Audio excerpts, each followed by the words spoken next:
In progress. Okay, you are all set. All right, good evening, everyone, and welcome to the October 1st meeting of the planning board.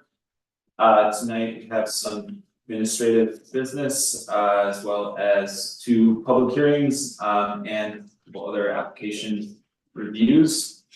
To start, did everyone get a chance to look at the meeting minutes for the regular meeting and the special joint meeting of September 17th? Yes. Yeah. Right, there are no changes needed. Could I get a motion to approve the regular meeting minutes? So. Second, all in favor? Aye. And could I get a motion to approve the special meeting minutes? So moved. Second, all in favor? So now just a quick note, our regular member, Amy Cohen, will be absent tonight, and filling in her place will be Nikki Nielsen. Next, we have the issue of the regular meeting scheduled November 5th. It is a village holiday, and our director of planning and zoning will not be here that day, so it looks like there isn't really another day that this room, this space would be available that week. Would everyone be all right in agreement that we should cancel that meeting and just have one regularly scheduled meeting in November? Sure. Okay, no objections to that from the board.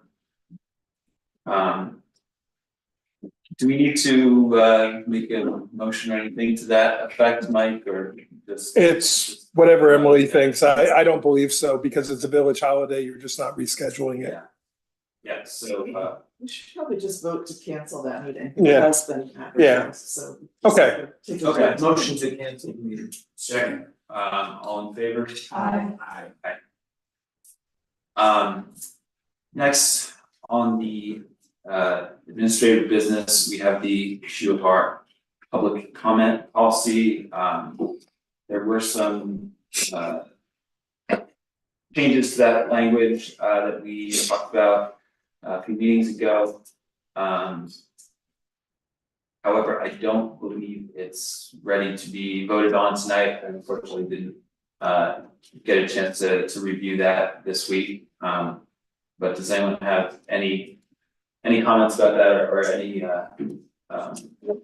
other thoughts on that? I would just say, I don't know what time limits we landed on, but I was at a planning federation sponsored, New York State Planning Federation sponsored training a couple of weeks ago, and they actually recommended 2 and 3 minute time limits, and we found that that's never been a problem in terms of enforcement, or even they found in surveying other communities that that keeps the comments tight and the volunteers time productive. Okay, thank you. So yeah, there's nothing that we will come back to that at the next meeting. Yes, Zach, can I ask, for us to, I wanna bring up a point that I can bring up briefly and then maybe bring us back to a discussion about it. The point I have is that, as we see, instances where other interested agencies, including other planning board, and, last week we had our joint meeting and there was a request. I heard it as a request for the New Falls Planning Board to oversee a project that was under our consideration. I think it would be helpful for us to hear from Mike or Emily, or maybe read some material that makes sure that we understand the relative authority of other interested agencies to our planning board and our decisions. Just to really make sure that we're taking input that they might provide in memos that regarding applications that are before us. That we're taking the content of the opinions or recommendations that they provide in the right context.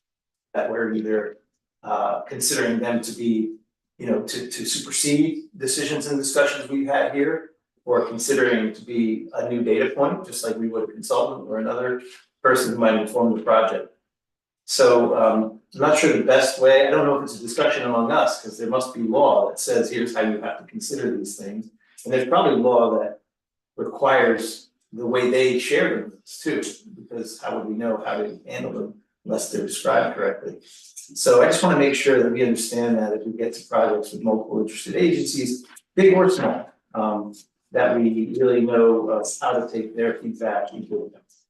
Yeah, there's a couple different, I know we don't wanna get into a big discussion now, but there's a couple of different provisions of law that operate there. There's with the county planning board, that 239, and then there's under seeker, there's involved agencies that have input. So it depends on like which procedural area we're working under. But if it would be helpful, I could write a memo or we could have a discussion at a future meeting. Yeah, and from the county perspective, I could either do a short presentation, or Dennis Doyle, the county planner, has basically an open call for invitation to any planning board who wants him to come, and he's happy to come answer questions and talk to you about the process. So whichever you would prefer, let me know. I can certainly reach out to him to see if he's willing to come on a Tuesday night. Of course, with busy agendas, that takes up time. So, but either way, but as Emily said, the county requirements are different from involved and interested agents under seeker. They're embedded in general municipal law.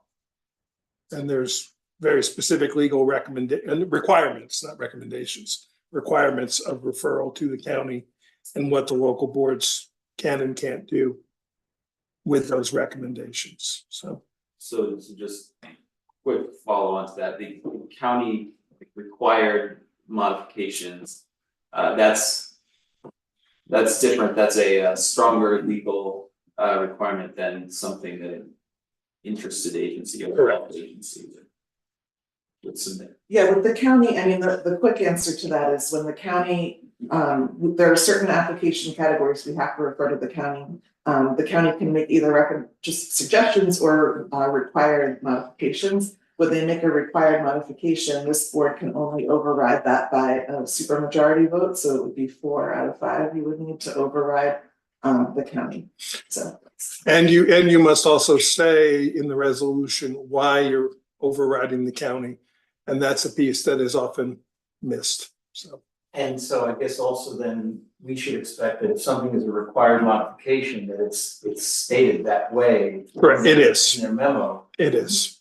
And then we would be obligated to follow it in that way or write it. If it's not stated that way, we should only think of it as another point. Correct. Or not. Yeah. I mean, part of my question comes from the idea that we spend hours deliberating on projects and negotiating and contributing, refining applications. And they, you know, no offense, they call them they, but the Ulster County Planning Board probably spends minutes on any one of them. And certainly doesn't do a site visit that I'm ever aware of. Occasionally they do. Yeah. It means It's not the entire board, but the county planner does. occasionally they might spend more than minutes on projects, Right. but from their distant perch, they're, you know, Mhm. imposing decisions on Mhm. projects that we might have worked on for some time and have pretty strong opinions about. Understood. And so I just want to make sure I understand how we're supposed to take it. Yeah, and I'm happy to do a 5-minute memo on that, or invite Dennis. Yeah. If there's discussion, great. If it's just information, then that would be great. Yeah, absolutely. Thank you. Next, we have some updates from our related board. Are there any updates from the village board and Ulster County Planning Board? Thank you. Tonight, our town planning board liaison is absent, so it's there. Are there any updates from our Director of Planning, Zoning, and Code Enforcement? Just to report back that, we have a gateway meeting scheduled with Ulster County Planning Department, for the 147, 149, 151 project on October 16th. I believe you Yes. responded, you're attending, and Rich is attempting to attend. And if you're unable to, another board member could come in your place. We just can't have more than 2 board members. And also, Alex and I did a site visit to that site with the Capital Environmental people, and my apologies if I have their name incorrect, but last Friday, and walked the site and was very informative. And he took many soil samples and showed us where wetlands, and even I learned that the mill stream used to flow through all those properties. And very knowledgeable, and he's in process of putting together his report back to us. But apologies, we just got our traffic consultant report back for 3 Water Street late this afternoon. There's printed copies for everybody, and it's also in the Google Drive, but it came at the late hour this afternoon to get it out to everybody. So Yeah. that's it. You, I get a couple people in the room. Oh, thank you. are there any other updates from the board? Related to use? Not, then I'd like to move on to our next item of administrative business, which is the PB 21AX FEIS. So as you're all aware, the applicant provided us a final version, a compiled version with all of the changes that the board requested. And if anyone is in need of a printed copy, I have for every board member. So whoever, if anyone would like one, let me know. May I just point out that we revised, there's a resolution for the board's consideration tonight. And that was, a revised version was sent to you today, and I just wanted to point out what the revision was, since you may not have gotten a chance to look at it. So do that now or later. Yeah, do you think I'm gonna have to do? I can come up if you want, I didn't know when you really made it. well, sure, yeah, I think that could be helpful, thank you. Welcome. So, yeah, you wanted to see.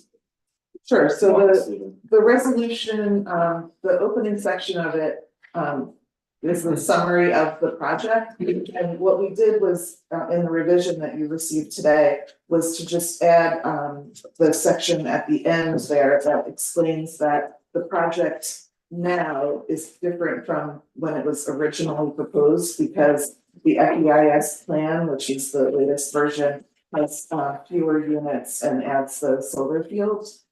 So we wanted that to be clear. I didn't want to just put the new numbers in, but we wanted to reflect that there was an original set of numbers being revised based on the review and the process.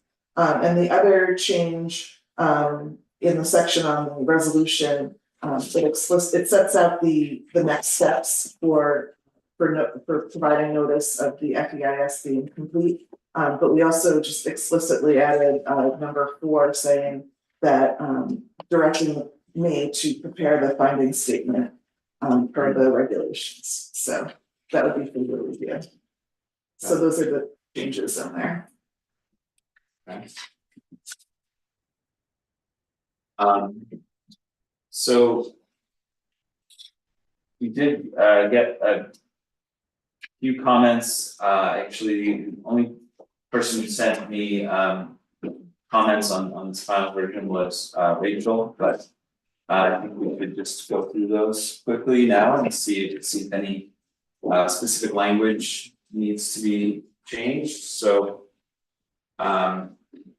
First, you had some issues on page 28, I believe, with the discussion of the impact on the Yes. supply of housing supply Right. because of SUNY, so can you just explain? Well, I just, on page 28,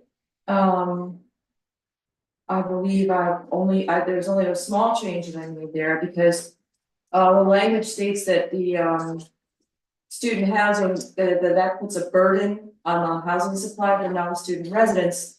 And that may be the way one person might look at it, but it actually creates an economic opportunity for property owners. Students are the preferred client, which is why people rent by the room, because they can charge more money. And that's what this is about. It's just one little line that makes the sentence a little more honest. And I feel like that's the truth. If we're gonna sign something, if I'm gonna put my name on something, I want it to be true. But I And mean, it also is true that a burden, it strains the supply of houses available to other people, to non-student residents. the choice is made for economic reasons. And the students are preferred tenants to the point where there are landlords in Newport that will give county $1,000 to get out of their property so they can rent for students. And I'm not kidding. But what I it feel like- says is that it puts a burden on the housing supply. Yeah, That's not a, I would see that as just a way of describing what's Right. impacting the supply. yes, it's not how I would describe It's not because- a burden, it's not calling it a burdensome issue, it's just saying it puts It's a not- burden on the supply. Right, it's an economic opportunity, which is why the opportunity is being taken, which is why there is student housing in the neighborhoods. But economic opportunities can still create a burden on supply. In fact, so I think I'm comfortable with that language, I don't. Yeah, I also feel like it accurately reflects the reality. Can I just point out, as far as putting your name on the document, this is gonna be a board vote, so it's no individual person that's signing off on the wording, it's a board action, so, we're not all gonna agree on everything. I'm just, And then if I could just ask a question as we continue, are we considering another editorial cycle with the comments you're making, or like what are we doing with these comments? So I think I would like to answer that.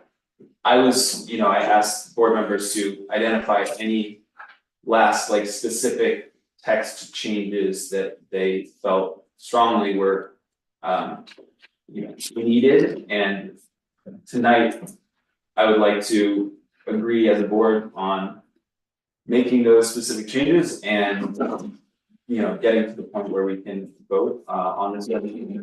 I'm not suggesting that we do another round of edits and ask the applicant to prepare another version. Can I just ask, because there's a body in it, and comments from Rachel, given council's advice that this is not you're not putting your name on it, and my understanding is that this is, it's a monster document in process for 3 years. There's some typos in there, and there's some things that are imperfect, but we're also not married to every single statement or the veracity of every single statement that's in. I think there's some conclusory things in there that, do I agree with, do I not agree with? But in terms of being able to take a vote and either move the project forward or not to the next step of many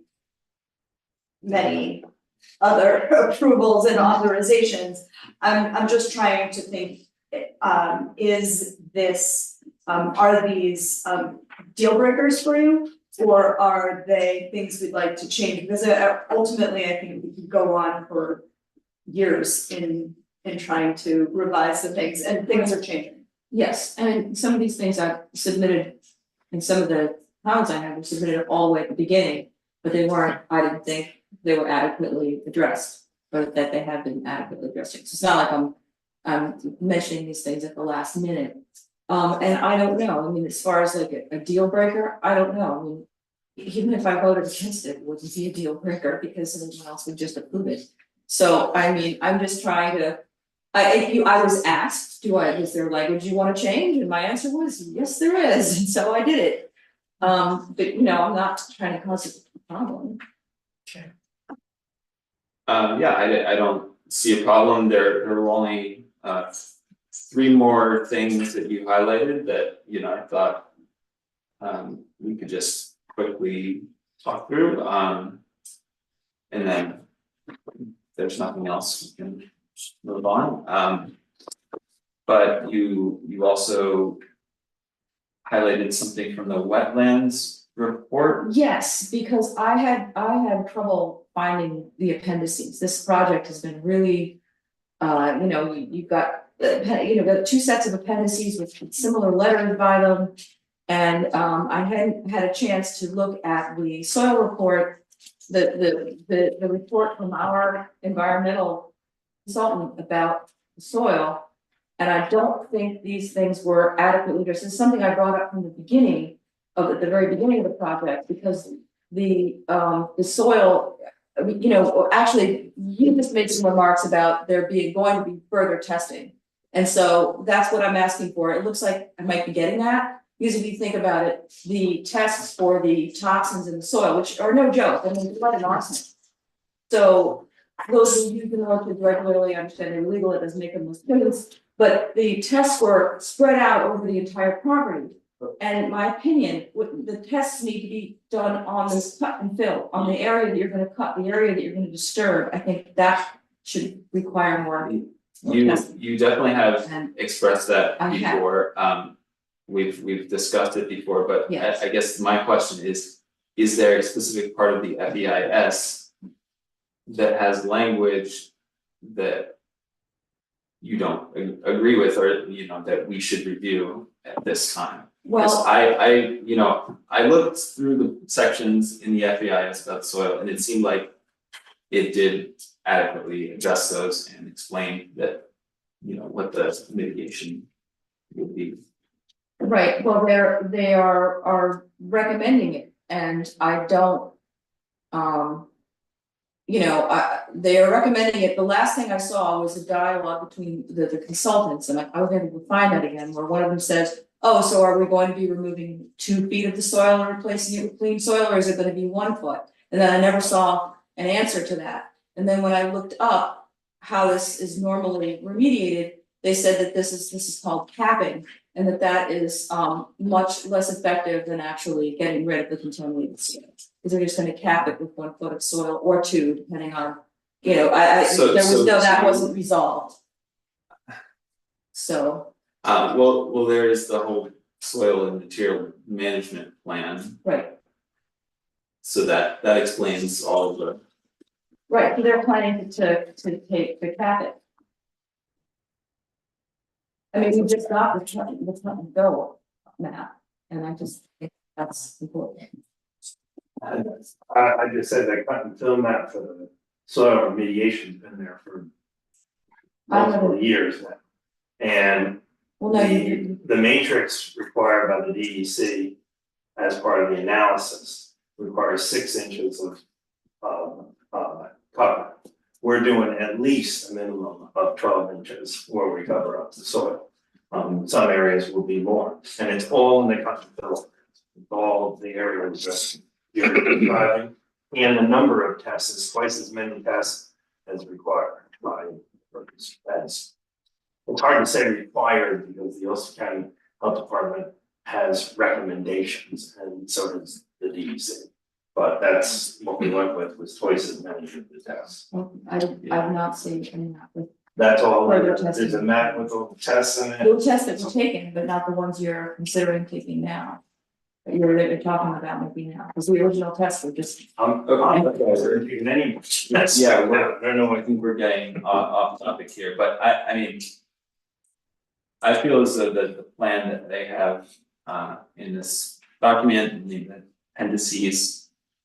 Is thorough and sufficient, I don't really see.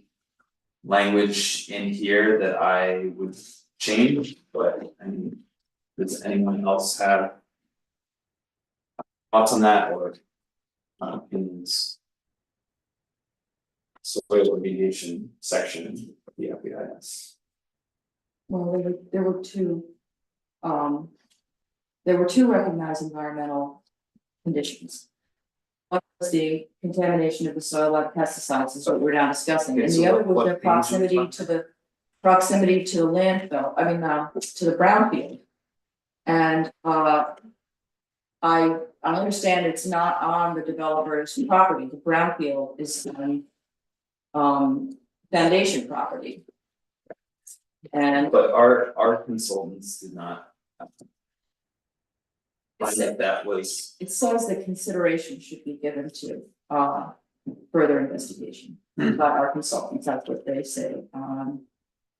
This is page 7.7 conclusions and opinions. right, that's of the consultant's report, though, that's not the FEIS. Right. So again, I'm not consultant is sure. recommending further consideration of this, and I think that I don't understand, I mean, I feel like that is something that should be taken into consideration. Yes. But the SUNY Foundation should be contacted about the brownfield. I mean, I don't know, I don't know if that was formerly, or was that property was sold to the SUNY Foundation that was originally, The brownfields that's noted is timed out, it was actively. Pursued by the Wilmerite Corporation. for the Right. Tax credits that they can get. Doing a brownfields. There's no difference between the brownfields area and any discernible area I can see on the project site that was formerly on. I mean, I know that's a voluntary, the brownfields program was a voluntary program. It wasn't like DEC said, this is a brownfield. They said, okay, we recognize it. So we want to give you a tax break. When they abandoned the project, they didn't cancel the brownfields. well, no, it wasn't actually, it wasn't, the remediation wasn't finished, the remediation did not. No, so Okay, that's why, But they let's just stopped working on it. That refocus doesn't- on this application, Right. that property is not part of. No, this but application. it is, was indicated by our consultant. That to have, to be likely to be contaminated, that the contamination. Would affect the property that's being developed. I don't. agree. But, The language is right here. Consider the potential for an impact on the system would be significant. well, if there are no changes to the language in the FEIS, so based on that, I feel as though we've discussed these issues multiple times now, and they have modified their responses based on that.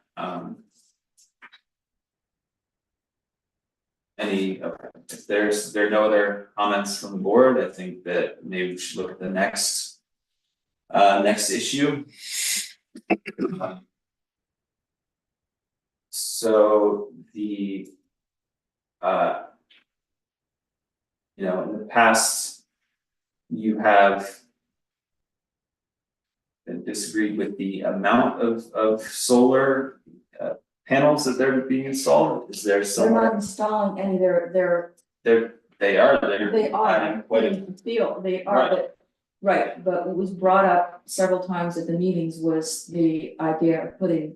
Solar panels on roofs, and the answer is, I didn't think that the answer that the roofs were not sufficiently oriented to accommodate solar panels was a good answer, because the buildings hadn't even been built yet.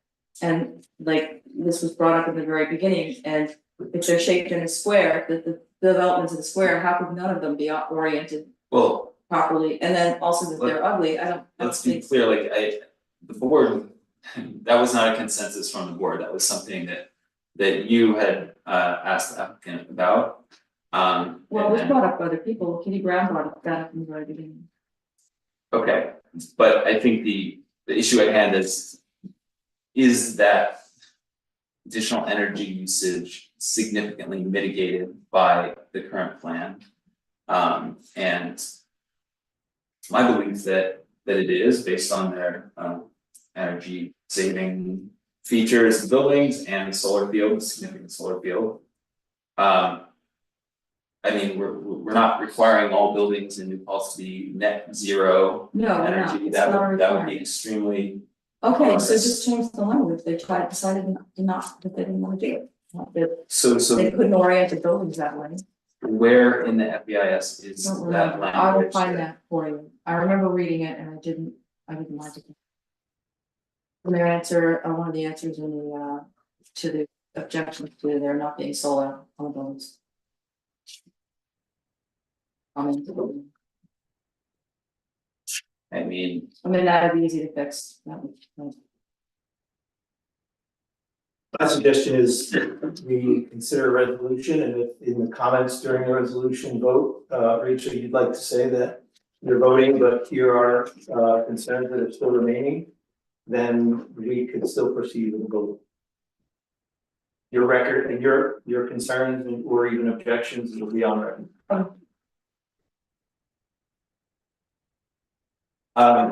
yeah, and in my review of the final document, I didn't have any language that I felt needed to be updated. So this time I'm ready to vote on the resolution. Everyone, direct the board, Mr. Chairman, if I may make just a comment, yes. throughout this process that I've been involved with, obviously. You know, the citizens of our village have raised the affordable housing issue, I think, and rightly so, I'm glad they did. I just want to highlight one little piece of the FEIF. There's a chart in here that shows now the distribution of units. It's on page 38. Oh, yeah, agreed. I think. However, there's a note on the bottom of that. The note says the exact final number to be determined by the Village Affordable Housing Commission.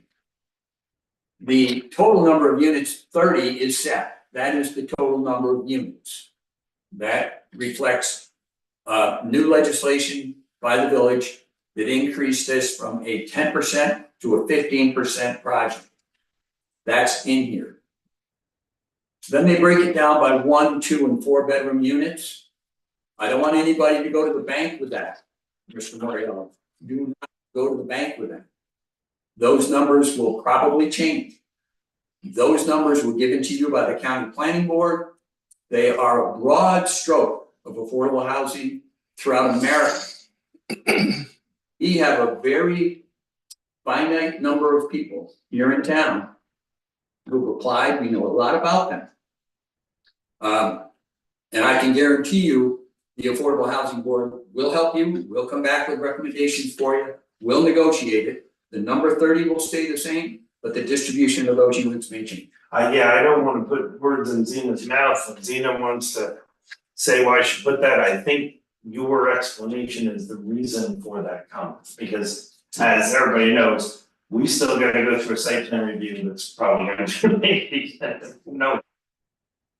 70% required by that, I don't know, but Zena, I don't know if you wanted to comment on. Absolutely. I thought it was- He's online. You know, If not, I only brought this up frankly for the benefit of the citizens of our city. It's definitely not, and then that local law, which I do think it would be good if it got publicized more.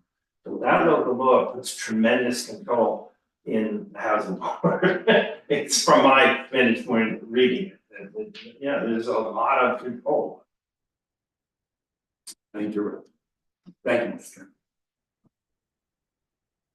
Chairman. The way you have the units listed, by bedroom, you have it separated, one portion of it separated out by building. I think it'd be clearer if it was just, okay, there are gonna be 52 5 units, 64 4 units, 48 with 2 and 36 with 1. I think that's more clear than saying there's this many in this building or whatever.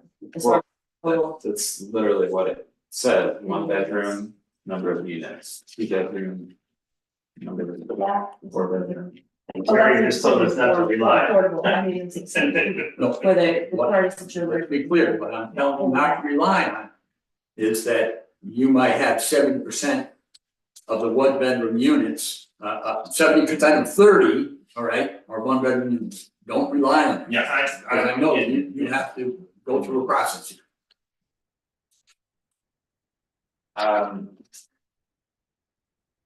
there any other comments in the resolution? Right, in that case, I'd like to get a motion to the resolution to accept draft environmental impact, sorry, this heading says. Oh, it says draft, sorry, I should say Um, final, my mistake. I worked off the. Yes, we'll just edit that. I'd like to get a motion to approve the resolution to accept the final environmental impact statement with the noted revision. So moved. Second, And could we have a roll call vote, please? Yeah, it's actually required because it's seeker. Mm. So, Rachel, So yeah, and it's approved by considerations are. Well, wait a minute. No, it's approving the version that we're looking at now. So I mean, we just, discussed those issues that we raised and didn't see specific language that the board wanted to change, so now we're voting on what is before us.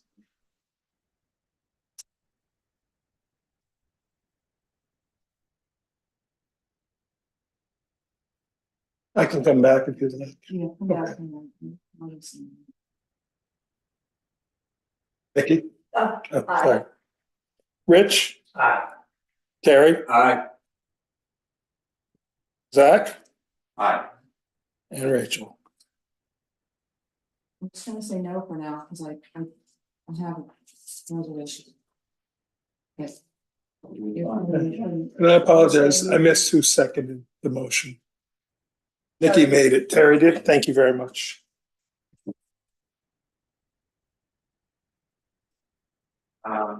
All right, so we will.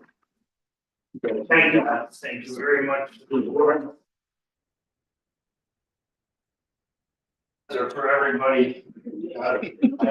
And my wife's donuts, she reminded me.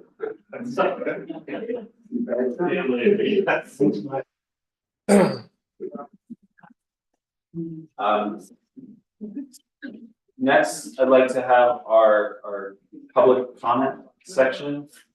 Could we have the sign up sheet? Yeah. I'd just like to ask everyone to keep their comments to 3 minutes tonight, so we can get through everyone. We have a number of other public hearings and application reviews. Sure, we have one person signed up, Terry Duncan. Yes. it's fine.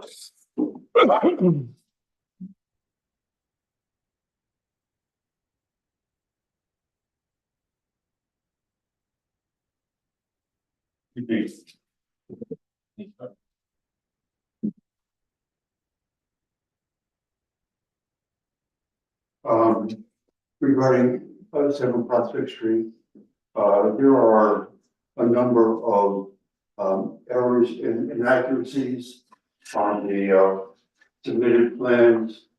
But there are 3 things in particular where they are serious enough that they need to go to the zoning board of appeals. And this deals with those. The main thing I want to say is that like last spring, last year, the plan you have, besides the inaccuracies, it is incomplete. The same as last year, there are no floor plans. And floor plans are required by law.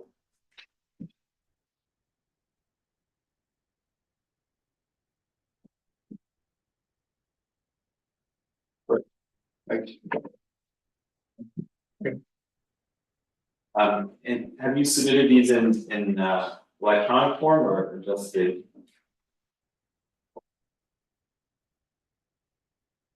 I will scan them in I'll scan these in. Was anyone else signed up for public comment? That is the only person. We should just check. There's quite a few people online, so. Anyone in the room here for public comment? Yes.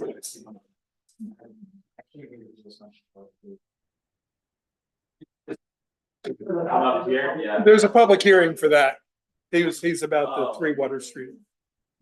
I have a copy. Would anyone else here like to make a general public comments tonight?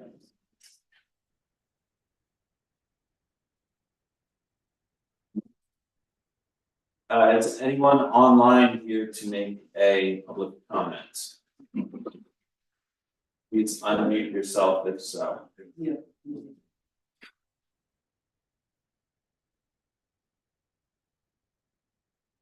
Okay, I guess that is all for public comment. Next, let's move on to the public hearing section of the meeting. Can I get a motion to open a public hearing for PD 24/16, 20 Cooper Street? Second? All in favor? Aye. Would anyone like to make a comment about There's nobody signed up. 20 Cooper Street? Anyone here to make a comment about 20 Cooper Street? This is not the, next one. Anyone online here to make a comment about 20 Cooper Street? No, in that case, could I have a motion to close the public hearing for 20 Cooper Street? Second? All in favor? Aye.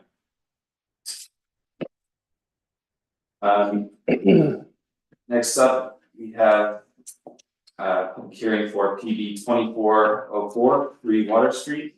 I have 4 people signed up first. Can I get a motion to open the public hearing for 2404? So Second, Second. all in favor? Aye. Aye. Okay, who is the first on? Steve Lamoy, I go to the podium. come right up to Yeah. the table here. So our microphone can. Certainly.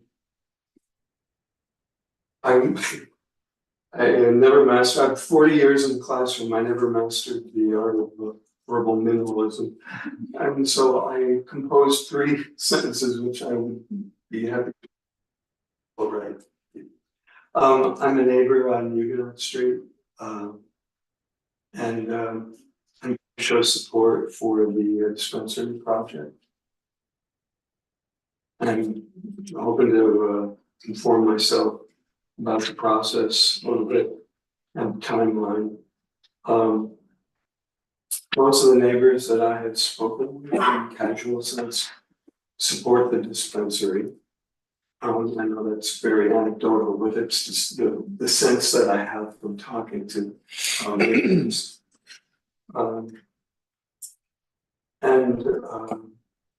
I would like to add my affirmative voice to theirs. I think that was great, except for my introduction. Thank you. Thank you. The next person signed up is David Levine. Fine, sorry. common mistake. This project is being proposed by a family farm. And farmers in this country have had a tough time making ends meet and making a profit with healthy foods.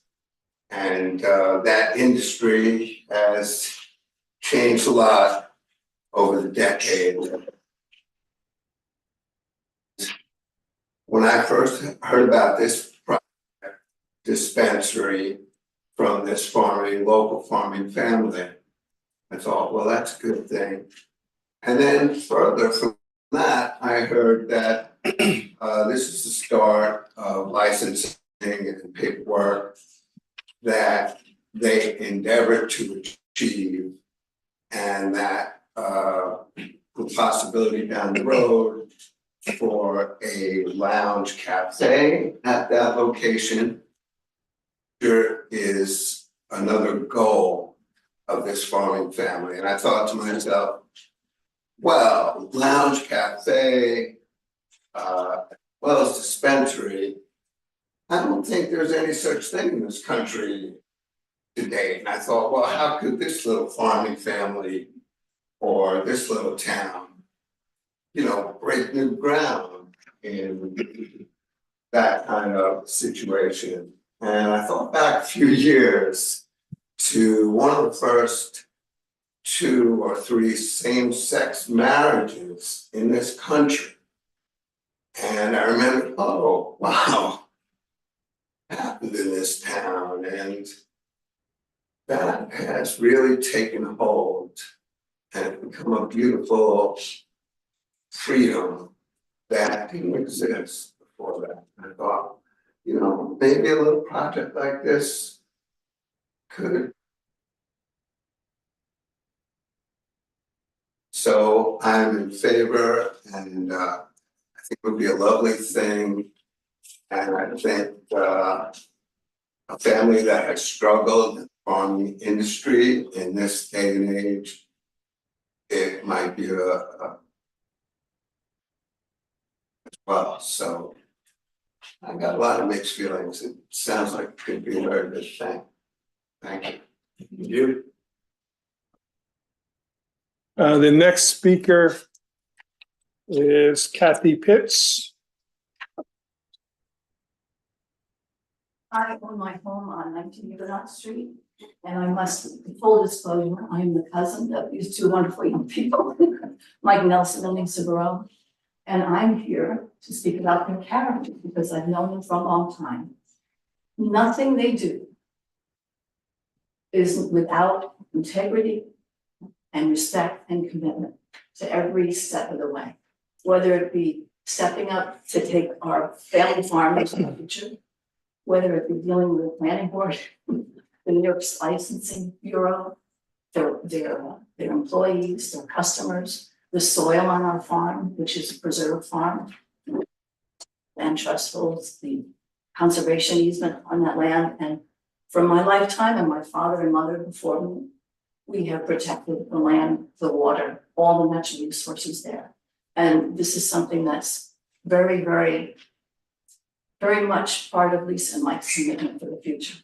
And this dispensary is also another part. As David said before me, farmers tend to struggle. Have you ever met a rich farmer? That's not why people farm. It's because they love it. My brother has done this his whole life. And Lisa stepped up when it came to the point where we were thinking this family farm has to be sold. There's nothing else we can do. We preserved it, but now we have to move on. And it was heartbreaking. Lisa heard about it and said, wait. She and her husband, Mike, have all these skills. They've been in hospitality for a long time. They're both professional chefs. And for the last 4 years, they have literally dug in and learned everything my brother knows to carry this into the future. The farm store is part of that. I have such respect for the way they respect the soil, the land, everything, as well as the people they work with and all the other farmers and small farms they're supporting in Hudson Valley. So I guess that's all I have to say. So you should hear it. Much admittedly I'm biased, but I actually do. Thank you. The last person signed up is Martha, is it Reutlinger? Reutlinger? Okay,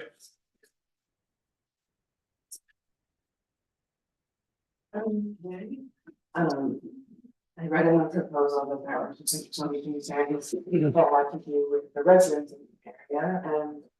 Come forward and talk about the fact that I am the resident of 1 Water Street, which is the apartment in the building.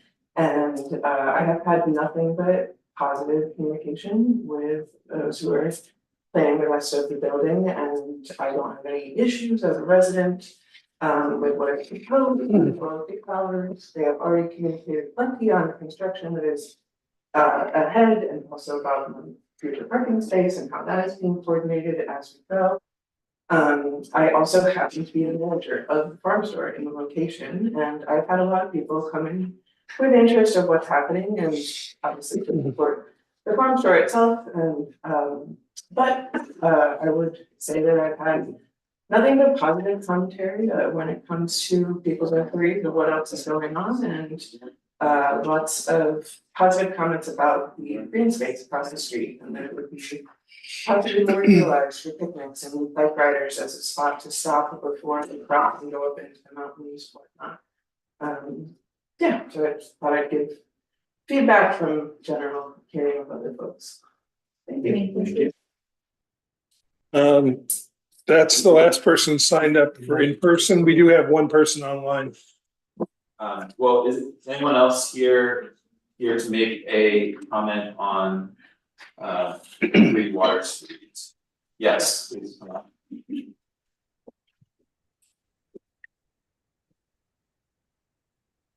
Thank you. Apologies for not being familiar with the songs. Can you just introduce yourself?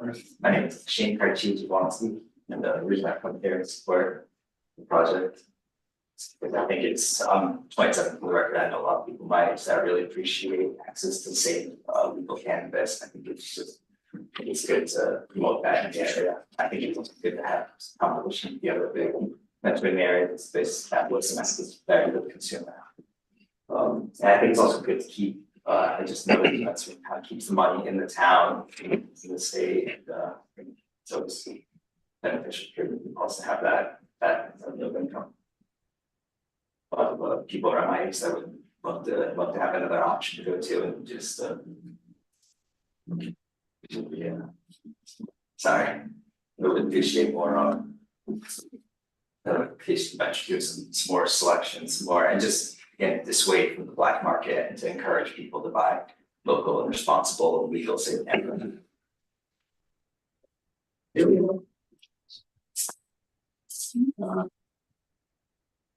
Anyone online here to make a comment on 3 Water Street? Yes, hi, I would like to make a public comment. Go ahead. Good evening, everyone. My name is Ken Felixson, and I am actually the attorney for the Herbal Confectionery, which is seeking to open up a retail store at 3 Water Street in New Paltz. I just wanted to chime in and give a little background on Lisa and Mike. So I've known Lisa and Mike for a little over 2 years now, and I've watched them go through this journey to seek and open up a retail store in New Paltz. And throughout the entire journey, I've consistently been impressed by their ability and their focus on achieving this goal. One thing that stands out about this client, and I represent many clients in the cannabis industry, is that Lisa and Mike are always thinking about compliance. They're always thinking about how they can be the best operators, how they're going to be, the goal is to be the best operator in the industry. And I truly think that they actually are going to be one of the best operators, and certainly the best operator that will be located in New Paltz. When I toured their farm and toured the retail store, something that, jumped out at me about, the the way that they're structuring this business is that it's all about the community. It's all about becoming part of the community, contributing to the community, and not thinking about profits first. They're really thinking about how can we benefit this community and have that as our number one goal. Their farm store is gorgeous.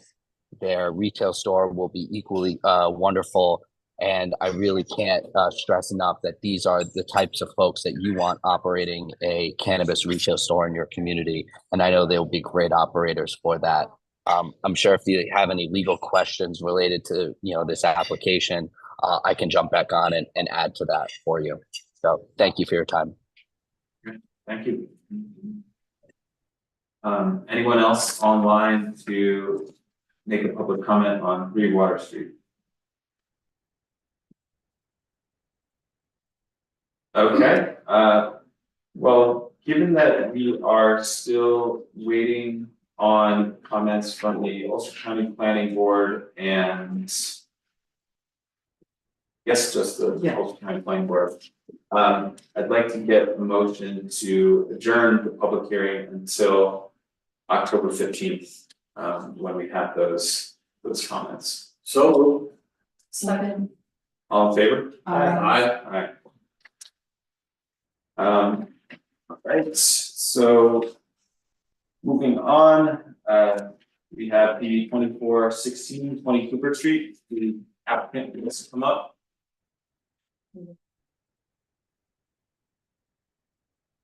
The applicant for 20 Cooper Street.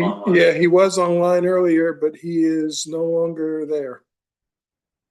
I hope he didn't think that after the public hearing and stuff, he was I don't know, I sent him the agenda, so. interesting.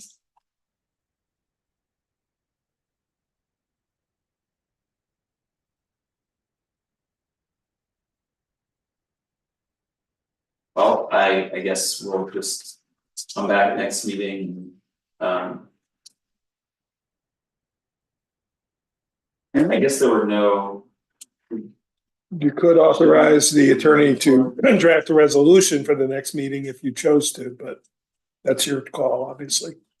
Yeah, I mean, I thought this was a pretty straightforward application. I didn't have any additional questions for him. I'm comfortable with authorizing the resolution of approval at this meeting, so we can get him moving forward to the next one. Everyone in agreement there? Yeah. All right, could I have a motion to authorize our attorney to prepare the resolution of approval for 20 Cooper Street? Second. All in favor? Aye. Next, we have DB 2404 3 Water Street.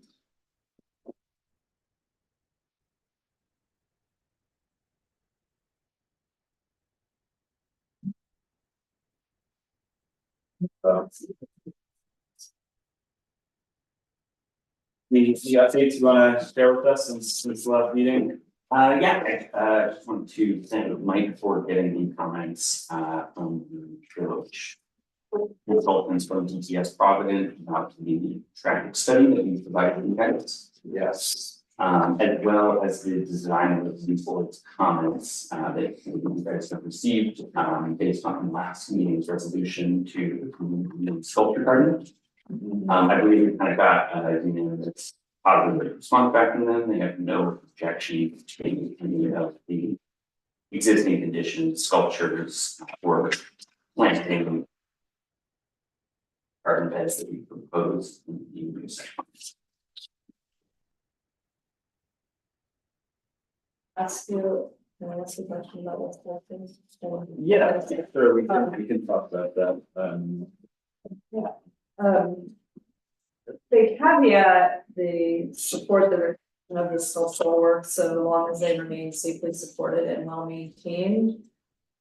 And I'm just, did they give, there's no standards here for what well maintained is, and I think we all have different, there are some sculptures there that I think are better maintained than others. Sure, so there are certain sculptures that they asked about the pension, and those were the two metal structures that are in there. Which we explained are bolted within down into the deep. We provided any pictures of that.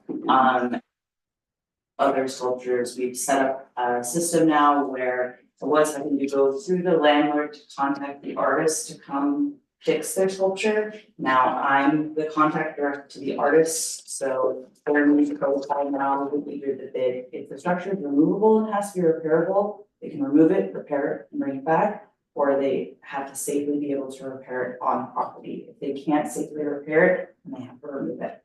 And that's essentially the protocol we're gonna go with going forward. So anytime we see something that maybe blow over by wind or was damaged by whether it be patrons or something happened, I'm just giving the artist essentially a 3-day window to come and fix it, take it away and fix it, or take it. And that's essentially the protocol I'll go with going forward. So being direct in contact with the artist helps a lot, because I was having to go through a lot of channels. Yeah. Okay. Yeah, we can move on.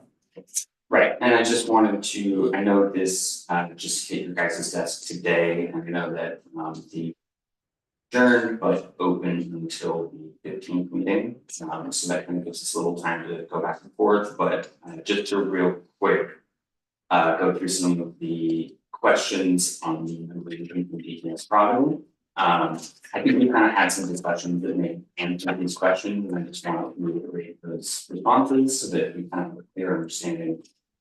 So one of the questions that I just wanted to ask the board is what would suffice as verifying the vehicle turn movement is acceptable within the park?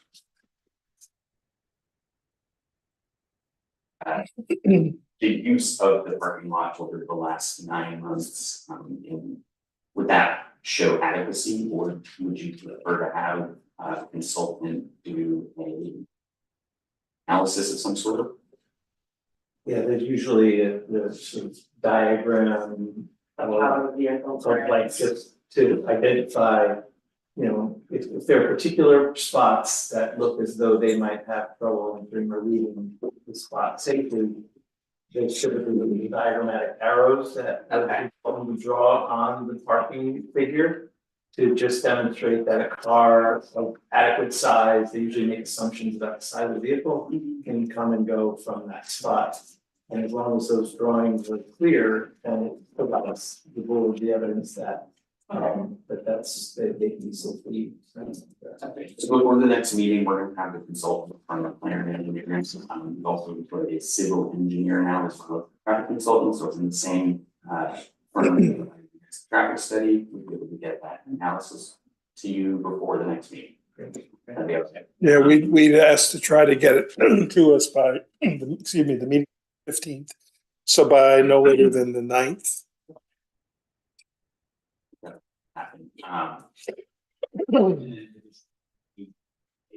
Was 8 days on Water Street, we could do a similar analysis to show that there is actual space to all. The question about the sanitation truck and the dumpster as it's currently marked on the location. Currently the way that this is, so with ACM regulations, we are required to have a locked dumpster. However, with a micro business, a large portion of our supply chain is done back at our farm, so we're not producing much garbage at our retail location. We also have very heavy environmental initiatives, so we're a low waste company, we're a no plastic packaging company.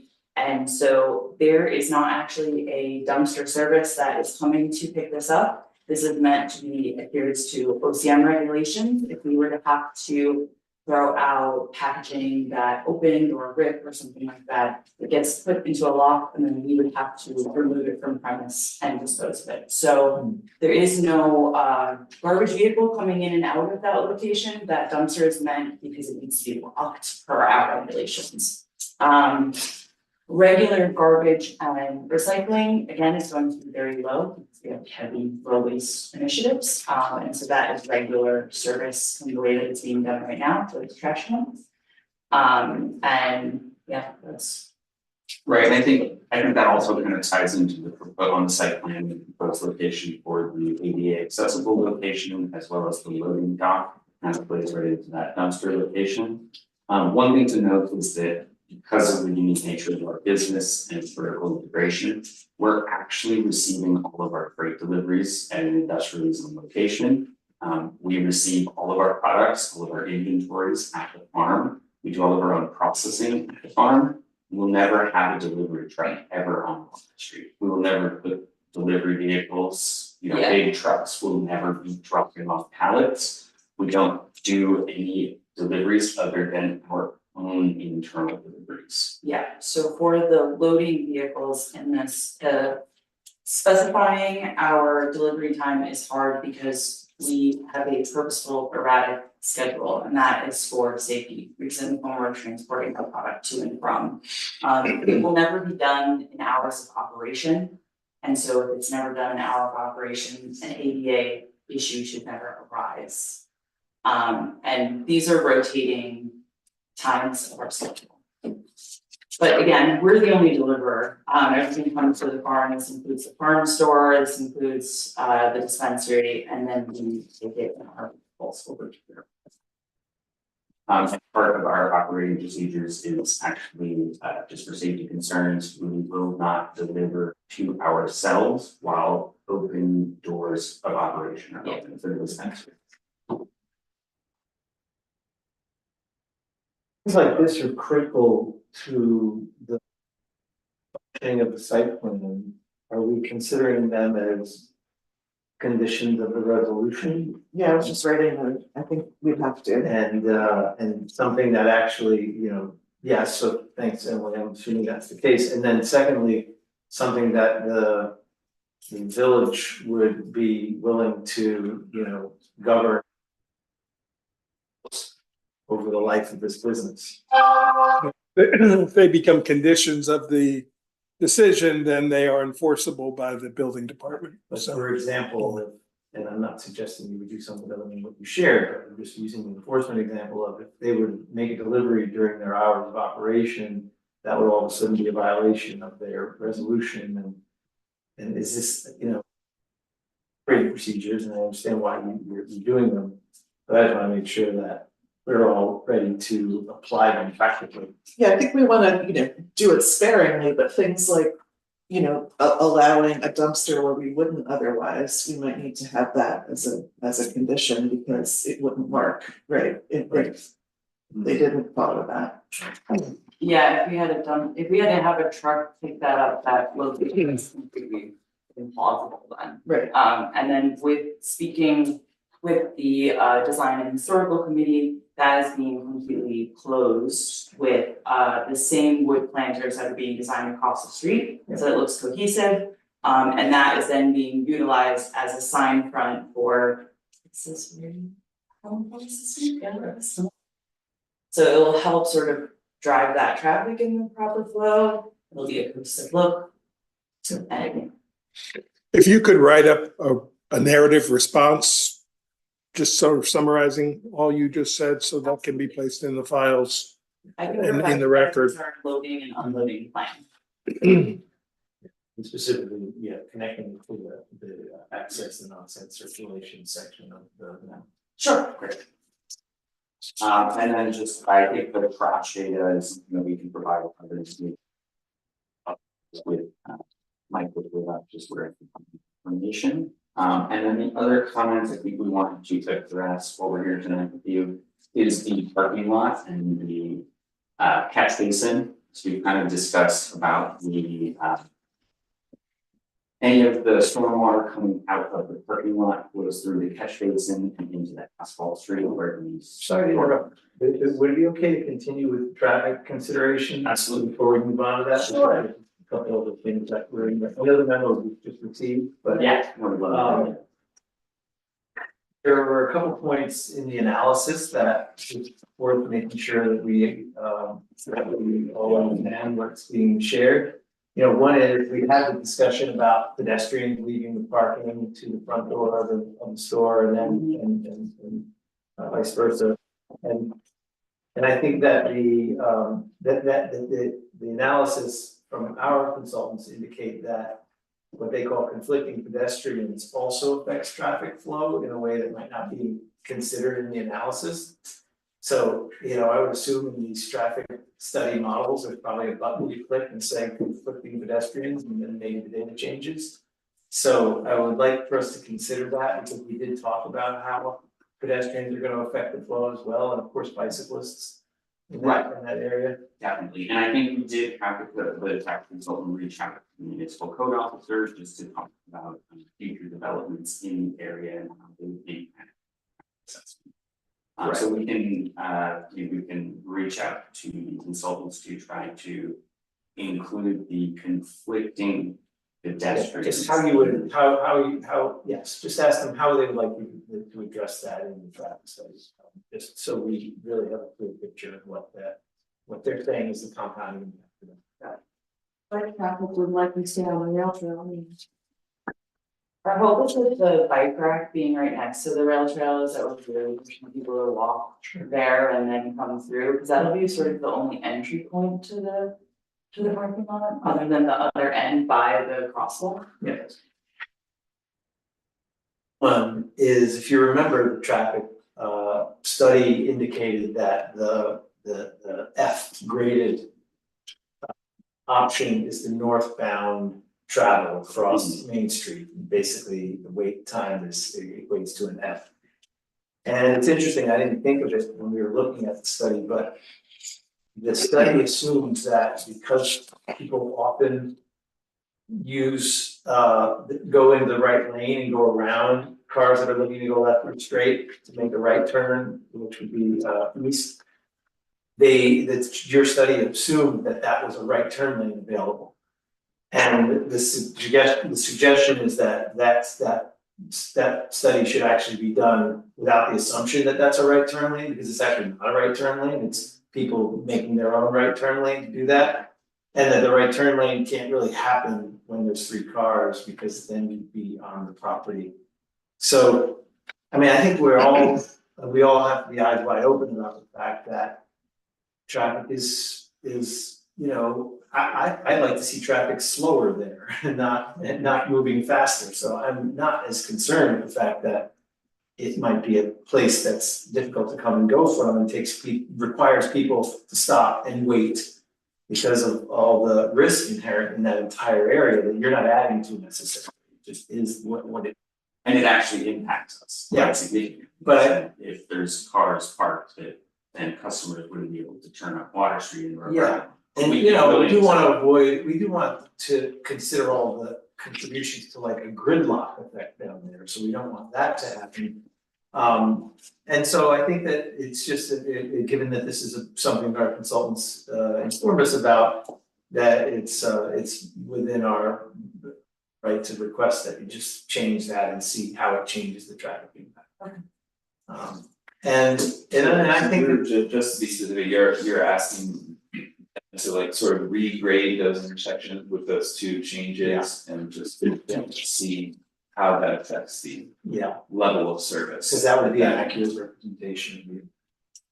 Okay, yeah, is that clear? Yeah, I don't think we're to improve this.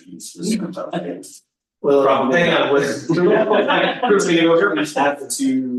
That's minus. But it'll be accurate based on what these experts say is. Okay, so forgive me just one time, but is the striping of the roadway there something that's in public records, or how do I find out what the markings on the street there are supposed to be?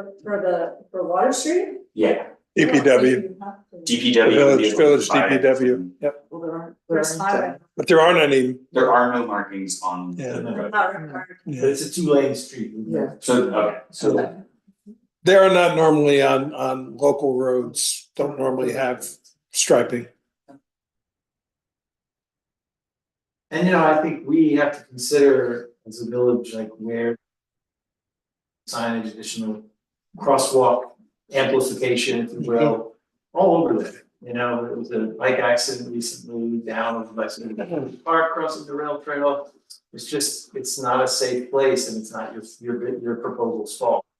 But I think we just have to be advocating for crosswalk and lighting and other ways of making sure that pedestrian mile an hour everywhere between there and Plains Road.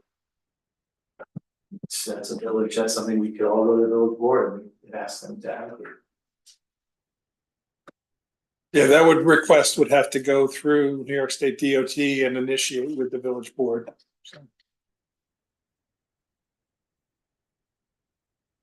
Were there any other questions or things discussed about the traffic report? Before we move on. What's the other items here? The original report about the one.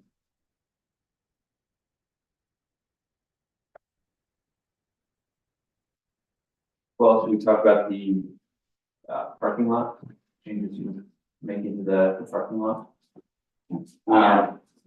I think just based on general consensus, our past conversations, and recommendations from various professional agencies, I do believe that there is a desire from the board and the village residents to see some sort of action for the catch basin. It looks like the recommendations from Dennis Larios is for an 8 feet plus or minus from Water Street. I had so civil engineers going to work on getting a proposed plan to you guys.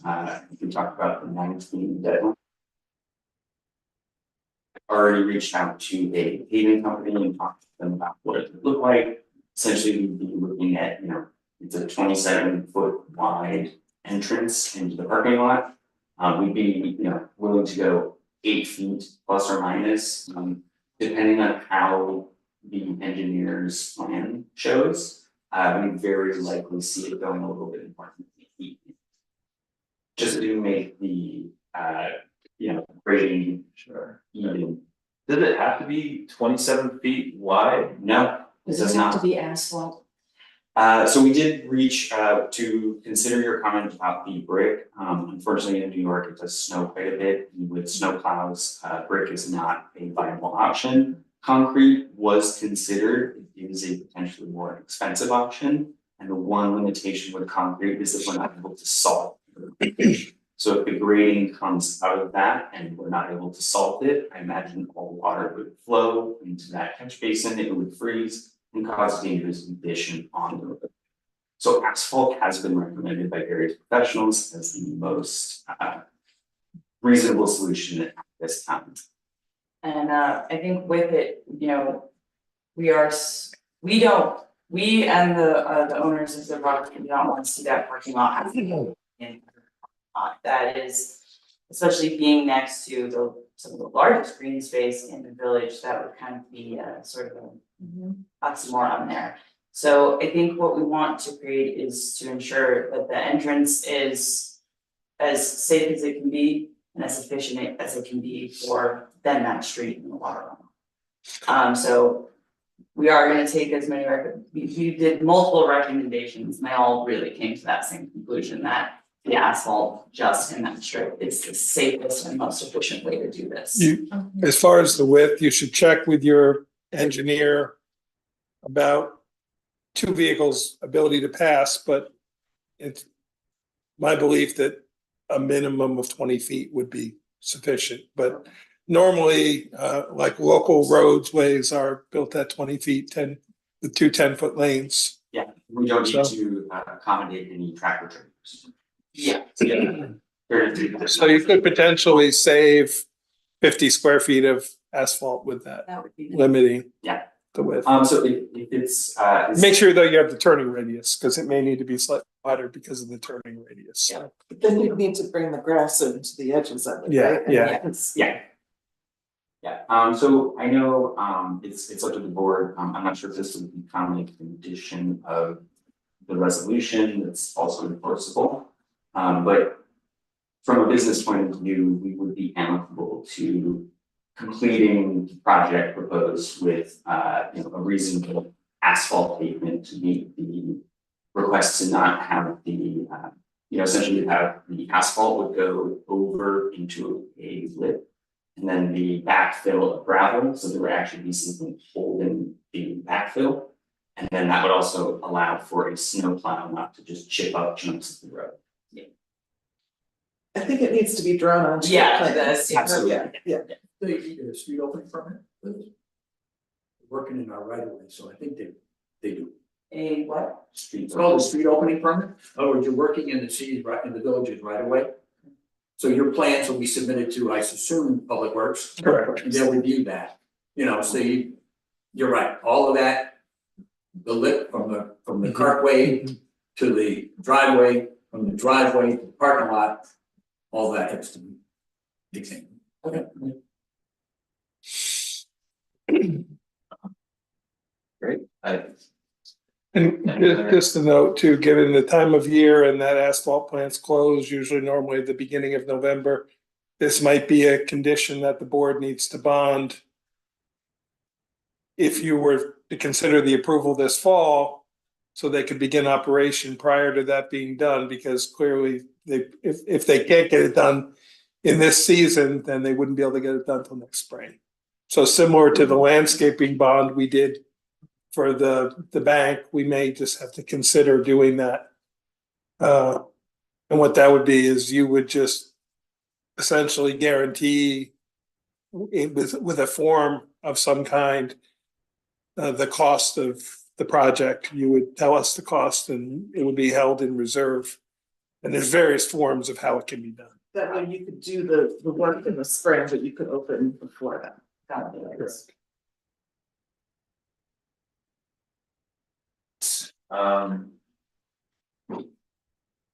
So we reviewed the village engineer comments. There weren't any like new comments from Dennis Larios, was there? Well, we wanted to add that drainage. Yeah, he did mention about the drainage. Oh.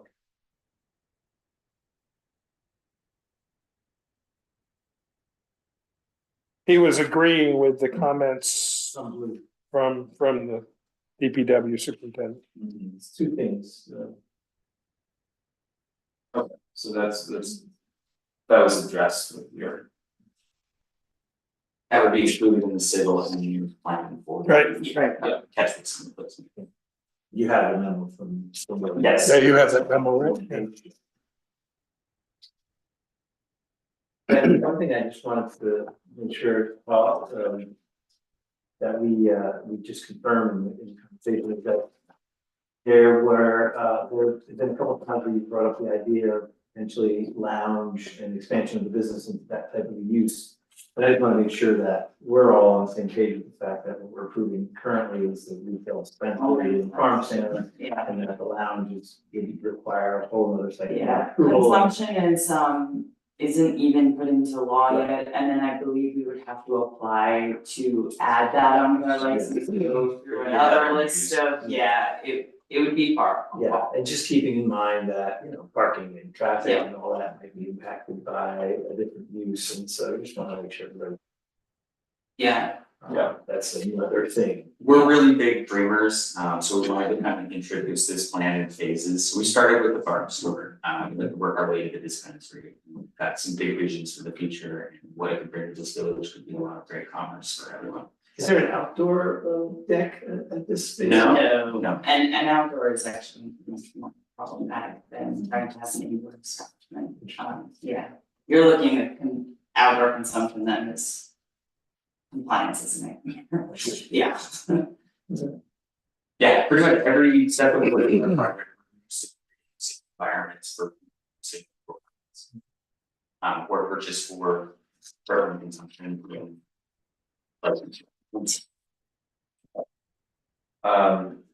Yeah, no problem.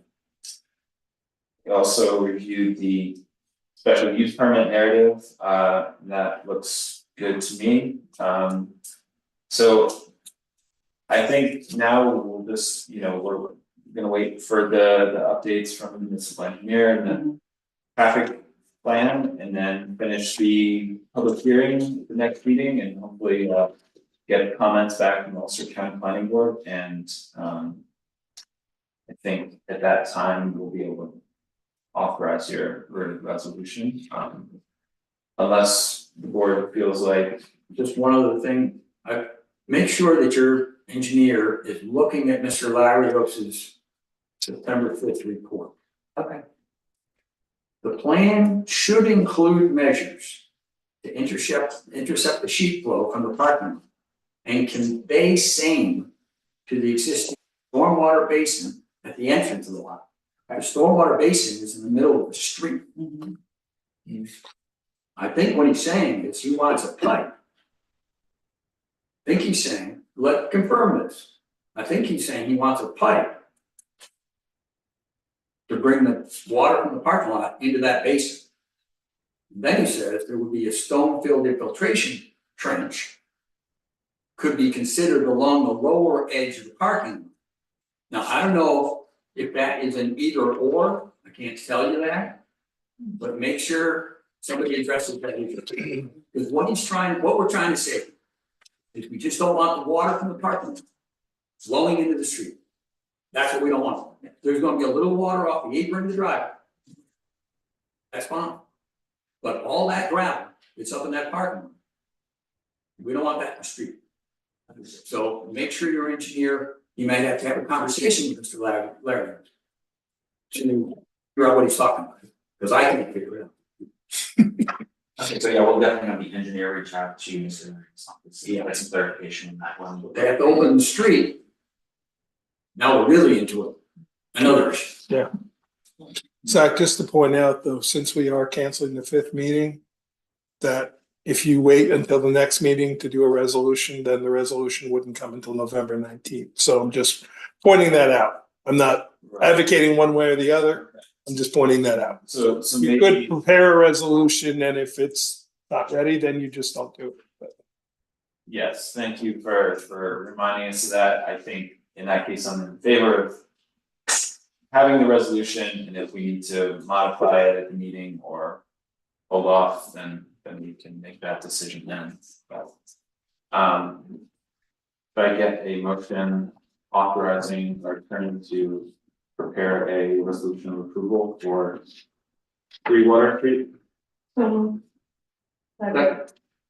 in favor? Aye. Thank you guys. And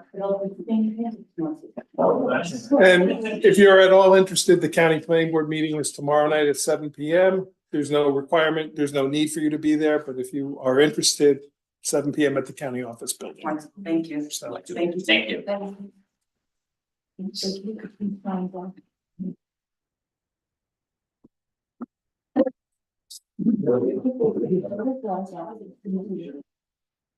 Been well, gravel, a little shoe. Next, we have PB 2417 160 Huguenot Street.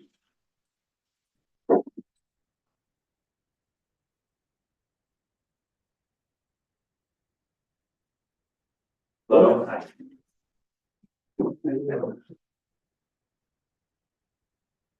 I'm the architect, representing Brett Noel. I lived there about 25 years. And they were adding basically a family room on the south end of their house. That's 1 story. So there's no particular change in the function of the building, except that their kids are growing up, now they have grandchildren, and this is just more space for everybody to get together. With their variance, going to the BBA because we're close to the side yard. have to print the site plan, you know, the past things on. Yeah, and so I have the plan for it. It's interesting.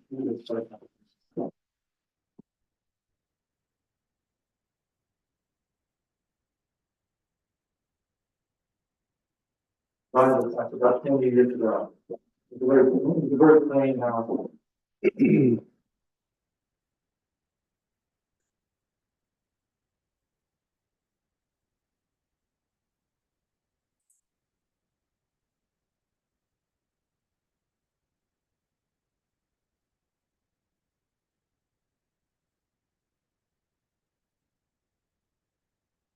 And this application is currently also in front of the zoning board of appeals for a variance for that side yard setback. Yeah, where's the side yard measurement that it's, okay, so at the bottom of the sheet, you see, The dotted line 17, across well, is the 12.5.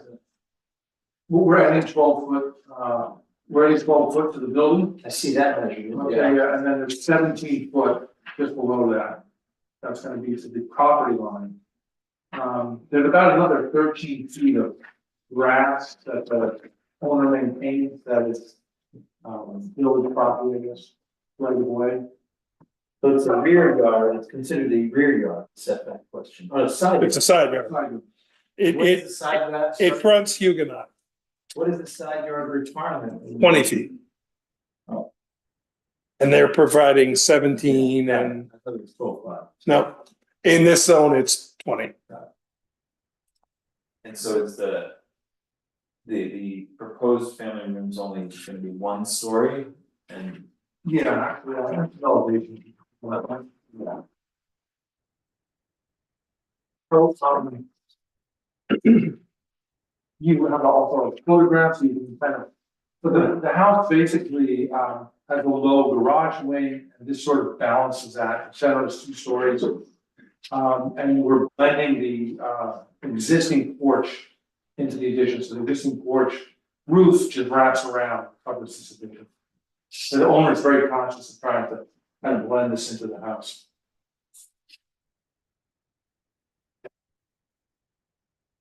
There's a brick chimney there, yeah, that's gonna stay there. In fact, this, this brick is all gonna stay, well, on the interior, they're gonna leave it. Yeah, there's a brick, there's a fireplace in the house and it also serves the furnace. It's 12 feet, and what's the total square footage then? Okay, it's 12 by what? yeah, so it's 11 by 25, so 275. Yeah.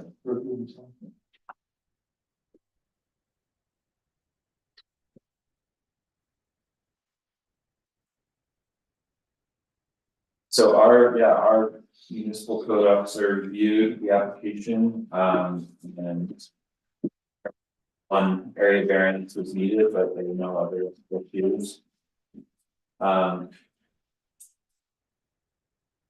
Also, the HPC review is needed, given that it's on Huguenot Street. I assume that's pending, ZBA also is pending.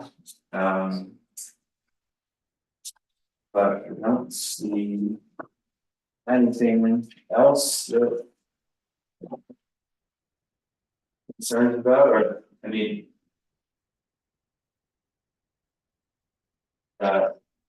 You're not gonna have to remove any trees or anything to. No, just there's just some shrubs, which outside which you're gonna either get replaced or relocated.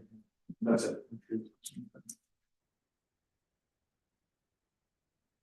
Oh, in zoning table where it asks for a minimum lot area. 20,000 square feet. What is that referring to? If yours is not above the minimum, but I don't know. Correct. This lot is an undersized lot, but it is a pre-existing lot, so it is exempt from that. Okay, so even when you put an addition on it, with a pre-existing addition like this, is it's not an issue even. Correct. The lot itself is undersized. So we're still under the required. So that, yeah, thank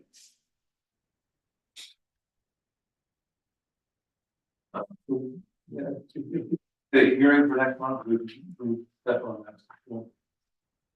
Yeah, were there any other questions from the board? No. In that case, I'd like to get a motion to classify this application as seeker type 2.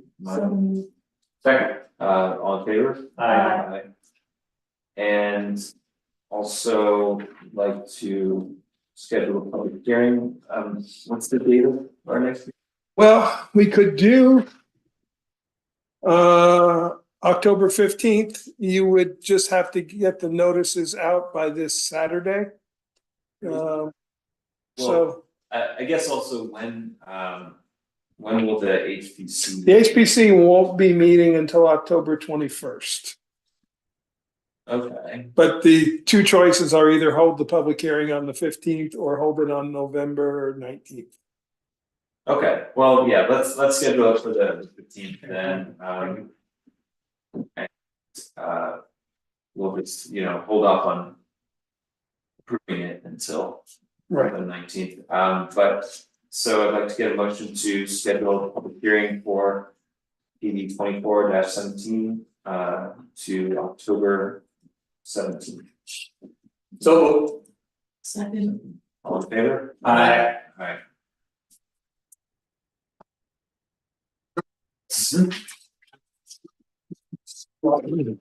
next, Yes.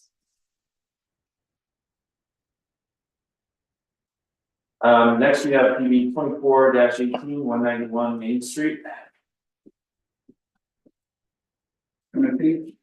Yes, that's it. I brought an easy. We, I'm sorry, this. You don't mind, okay? Yeah, he can unmute himself and I'm not sure if he plans on participating. Okay. Watching me. if he needs to, he And can, if he so. needs to, he's yeah. there. Yeah. So, Before you start, I do have one question. The Ulster County parcel viewer still has this listed as being owned by First National Bank of Highland. Is that incorrect and it is truly M&T? The application filled out, showing. Got it. Okay, I just wanted to verify that was accurate. Okay, thank you. I assumed as much that it was incorrect because I know the First National Bank of Highland doesn't I had exist. to kind of to make sure I contacted. Because sometimes there are. Okay, I do have, for what it's worth, courtesy copies, I have 5 of them before, and with like one, big drawings, I don't know if they got them. I can give you all the copies after I know. I'm good with that. Sure. You all want one? I just have 5, that's all. No, Sure. And then I have my card, my name is Jim Palumbo. I'll give you. I have your info already, so if you want to give. Would you like it? Okay. Architects and years of Syracuse. And we work with M&T and their facilities to take care of some of these projects that they're doing that they're trying to better their facilities, their program they have, you know. So we were called upon to take a look at M&T Bank, started the process a year ago. Here we are, and Mike, I appreciate getting me to this point where I'm in front of the board. Bank was looking to do is they have a program to spend efforts and money designated for improvements to their facility. And their priority is getting the 88 compliance all brought up, because you may not know, but a lot of their facilities are buildings that they moved into. They were previous bank, previous storage, whatnot. And they've been dealing with the way that they received them way back when. Some of them did architecture and whatnot. So we were tasked with coming in and addressing the front entrance on this facility where it needs the attention for. It's kind of a real need for maintenance. There's also a deteriorated front staircase, you know, concrete steps in the front for the original architecture. They're all deteriorated. They've been repairing them. They don't hold up with, you know, the climate that we're in with the trees thaw. But at the same time, they want to utilize their efforts and their costs to bring it up to compliance. So this project here is kind of it's really a maintenance project. It's an amended site plan to incorporate some accessibility. If you're familiar with this site, and those drawings that I gave have this sketch plan in the back, this was just to kind of simplify it, you can see it with the surrounding area. But the site is already developed, and this project's not looking to change anything in the way of the arrangement of the site, the number of parking. It's strictly removing some deteriorating conditions in the front, leading to the public right of way, and upgrading them and providing that accessibility to the public right of way. So they do have access, they have their ADA accessible spaces in their parking lot, they can fulfill that. And they have an accessible route from there, but they don't have, which ADA wants to have is public access that's accessible. So here we have Main Street, you have bus stops, you have people that walk to the business, people that work there, walk there. And this is the main entrance, the front door. Right now, currently, this is the proposed plan, but currently there's basically a landing with a bunch of steps. Outside of this secondary, this route to the parking spaces over here, physically, it's not an accessible route. So this project's looking to take that deteriorated architectural landing with some steps and turn that more into a platform and come right off of directly in front of the doors, bring a compliant landing for stairs, bring the steps out to facilitate the grade change directly out in line with this crosswalk, and then provide that accessible route up to the side here. This would be an ADA ramp. It's not quite 8%, it's like 6.5%, a very comfortable ramp, but this is a sidewalk leading up to it, and then there's a ramp right here. And that would bring them right to the front doors with a compliant accessible route. To do that, to do it and give it the proper curvature and get rid of, if you can do this effort, get rid of all the conditions that are out there that need improvement. They're looking to also rearrange this front in a subtle way to take care of a condition that's out there. There's a traffic signal pole, big aluminum signal right in the sidewalk. We engage with DOT. We're all for this being done by M&T to help that condition. So if you notice, it's kind of an eyebrow of the sidewalk here, and there's a traffic signal pole, I believe it's right here, and that helps the circulation for pedestrians to go around it. Right now, if you walk the sidewalk, you hit the pole. There's a couple signs that DOT noticed out there that have nothing to do with our project or anything. Some signs, they don't know, put them up that they stick out, and people can get their head on them. This will help alleviate that. So this stretch of sidewalk from here to here is basically in effect, just to find that, where do you chase this work? And that's to get the grades to work. And either the sidewalk, we're not touching the curving in the front, with the exception of we are going to correct the accessible detectable tile here that crosses Main Street. There's a crosswalk on Main Street. Right now, the DOT has it, it's off center of the crosswalk. And it's supposed to be centered on the crosswalk. So this project is going to improve that condition. They were pleased with that, and it's going to put it back just like it is. It's an iron detectable tile, and it's going to put it the full width of the crosswalk like it's supposed to be. And that actually lends itself to what we're doing, because it just lines everything up. And the benefit to M&T is that almost that crosswalk is almost looking right at their front door, but that's just how the arrangement lays out. So simply, that's really what this project's all about. You'll see we have a set of drawings. I just want to express probably way more than a planning board needs for planning board purposes, site plan. But we have details and everything, and I will say that's because I'm under a lot of pressure to get through this, and the contract can do this fall. It's critical for the money they have available this year to try to do this season, and they're gearing up, and the owner is really hoping to get to a good place and get a contract, and they have a couple on board, get to that pricing, get to permitting and everything all in a timely fashion before the weather turns. By not turn, who knows, you never know the winter we get, but there's a lot of pressure on this project. Just want to express that. I know you get that from everybody, I'm sure. But what I will talk about is the landscaping in the front here. One of the things they're also always looking to do is permitting. It's good for their business. And in this particular case, it's great for their business, because they are a part of Main Street, they're part of that corridor. And if you're familiar with the site right now, it's taken some hits with maintenance and things removed, I'm sure you're aware. And right now, it needs landscaping improvements, and I'm sure this village has been waiting for this to get here. Because it does impact, you know, the visual appeal of visitors to New Paltz. So we are looking to dress it up. There's a planting plan in there. We're looking to dress it up, but also with DOT's discussion out in the field. There is an M&T sign. We're looking to keep the M&T identification sign, the vertical sign. And, you know, put a planting of a perennial around that, and then looking to open this up. DOT, one concern with all these corners, they like it when you open it up. So we're making it more visible for people traveling, vehicles and the pedestrians all being able to, you know, visually see things that are coming around the corner from each direction. So this is going to become, you know, more of a lawn area. And then we're looking to do a foundation planting to dress this up over here. We are taking the project with the improvements in the landscape, and we're taking it down the side of the building here.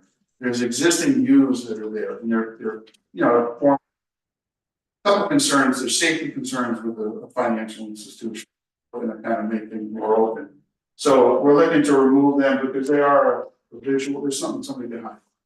And they're Boxwoods, they're plenty. Are they boxwoods out there? Okay, I thought they were huge when I looked at them, but Oh, no. Where- On the side, yeah. Oh, those things. yeah, so we're looking to take those out, but we're not taking the plants away. We're looking to put some trees back. And I'm a landscape architect, so I'm looking at, we don't want the trees back that all of a sudden 5-10 years from now, there are problems. And they want to change them, or they get cut down and they're not supposed to be. So what we're proposing on the side here, given the architecture of the building, it's a low profile, flat building. One of the problems is when you get big trees that reach over the limbs and whatnot, it's a very short distance from the sidewalk to the building. We're looking to put some columnar form trees, so we're looking at hornbeam for there. So we have 3 hornbeam, which give a nice appeal, great branching in the winter, beautiful fall color, nice leaves, and just all season, they're nice looking trees. And they'll dress up the side, and then that will be in a bed of myrtle, which is a low ground cover, if you're not familiar with Lincoln Miners. So that would be 3 nice columnar trees dressing the side up, coming out of the bed of myrtle. And then this lawn would come around again, just visually for people leaving, you know, these hedges right here block your view, that kind of a thing. So it's cleaning that all up. Around the corner here, we're looking to do a foundation planting, more of a massing of you know, low shrubs. In there, we're looking to put a small tree right into there, and the tree we're looking at over here, I believe, is a Zelkova tree, which if you're not familiar with them, they're kind of like a cherry tree that doesn't flower. They got a great form, real attractive bark. The leaf is serrated and it looks a lot like a cherry, just beautiful fall color. They're a deciduous tree, so we're looking to put one there. And then we were looking to also put one over here in this little area here that's currently all stone and gravel. There's a stump from a recently cut tree here that would be removed. And we'd be putting back a black gum in lieu of that. The oak tree was large, it was growing into the power lines. Even DOT, they're not their power lines, but they were looking at it saying, you know, this is I think that it's too tight of an area, a lot of times trees don't fit, you know, in those conditions. And it was over the building, and I think a black two color or a black will do well there, the form. It'll start out a little pyramidal, we'll see folks on a more vertical upgrade and lend themselves, if they have to trim the power lines, so go above and beyond that, not so much spread out. And then up in here, we're looking to just prep the front again with some ground cover, some myrtle bed. The myrtle with some nice small deciduous shrubs, if you're not familiar with Barcadilla, it's a great plant, great color. Again, trying to get seasonal interest and all this, but keep it simple and clean, you know, for the front entrance. And then up on this landing, this area here, if you were to look through the drawings, you'll see layout plans. We're looking to do pavers. Once you get up, what's the remediation of that landing, so the steps now. The dress is up to a little color, already concrete out there. We're looking to put some pavers up in here for the landing to really dress up that entrance, and then this would become a plant bed here with a plant like a rhododendron to get some spring color in there. And broadleaf evergreen. So that would be a nice clean bed of stone with a nice rhododendron in there. Over time will really fill in nicely. That's really the gist of the landscaping. Again, it's landscape improvements. While this is you're gonna disturb the area while it's getting done. We're gonna remove all the stuff that's out there, well, the stumps and the stone and whatnot. We're looking forward to it. Putting it back and becoming a compliant ramp. This ramp will have a couple handrails that it needs for compliance. But it'll really be attractive looking with the shrubbery in front of it. And You're paving the ramp, right now it's like a metal grating. so we're not touching that ramp. So there's an existing, Oh, you're gonna. yeah, I think it's precast on the ends or concrete and it's graded. Yeah, That's the accessible route, and it's not so much a ramp, it's not a real steep ramp, but it crosses over, there's an existing drainage course yes. that goes right through here, Mhm. and that's the bridge across there, so that's to make it accessible from these parking From the spaces. parking space. So you're gonna make it so the ramp comes to the front instead of. We're adding to the front, so this is existing, That's gonna stay. that's gonna remain unaltered to serve the parking lot. What we're trying to do is per ADA, and when we review new site developments, you have to have an accessible route that's clearly defined in public right of ways. So for the sidewalk, you don't need to take people through a parking lot if you can avoid it. So they wanna have a safe passage, so somebody using the sidewalk system, this crosswalk, they don't have to walk all the way around to go up in here, it's a direct route. So there's, and this is not a real steep ramp, it's like I said, 6%, it's not quite what an ADA maximum compliance ramp is. But the little section of sidewalk that'll lead you right up and around, those that aren't physically challenged from just go right up the stairs. But it's all within the best we can do with the run we gotta do grading wise to get the shortest distance from the direct. So there's no lighting involved in this, we're not, getting lighting or anything, it's pretty straightforward. I actually have a question, maybe a request about lighting in the property. On North Manheim, which would be the west side of your building, there's a number of taller post lights that are there. On the side of the building? Yeah, I'd like you to check the specs of those lights and just confirm that they are within the right range of luminescence. When you're coming south on North Manheim, those lights appear as though there's oncoming traffic with high beams on. They're just particularly bright and at a height that I've never seen anything like that in regular driving scenarios, so I'd just be interested in checking. I'll check with the owner, sometimes these light fixtures get changed out with LEDs now. I saw it. Now LED's bright white. Compared to the incandescent lights that would be more of a yellow glow. Light bulbs stay the same, the fixtures sometimes stay the same, they just change the lighting in it. And it is an impact a lot of times, and sometimes you see a mix of them in the park one. You see bright white ones and yellow ones, and so I'm sure over time there's a maintenance program they put them in. But I'll check with the owner. A question about the tree that you mentioned was replacing the oak tree that was cut down, Right over here. yeah, how big will that tree be when you're planting it? So here, as a landscape architect, I gotta tell you, it's not how big you can put the tree in. If I was putting on a sidewalk, I want the limbs to be high enough, 12 or 8 foot tree, so that people aren't hitting their heads on it. I'm in favor of, and I've proven this time and time again, the smaller the tree, but then you gotta have within reason for the effect you want. Smaller you can put it in, the better off it's gonna take to the ground and well and be healthy.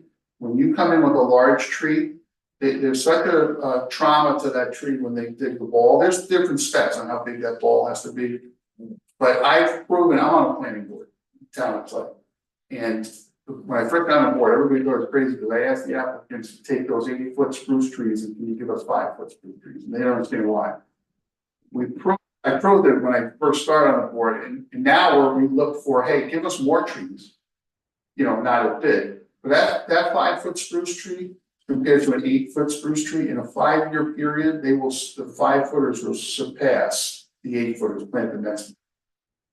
Did it for a wetlands development that was in front of us. We asked them to do it, they wanted to see it, and they were shocked. And literally 5 years, they were 12 feet tall, and the 8-footers are only 8 or 9 feet still. They really, they just lose their root system. It takes about 3 years for that root system to get back to the uptake it needs.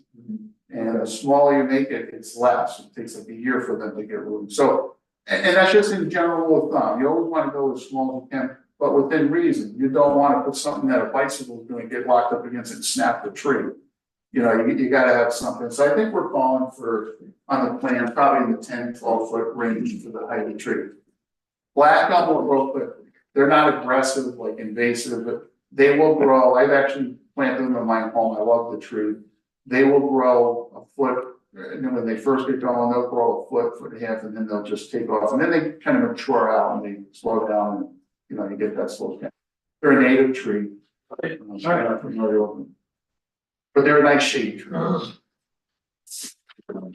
there any other questions from the board? Have you considered putting any trees on the eastern side of the parking lot between your property and the other one?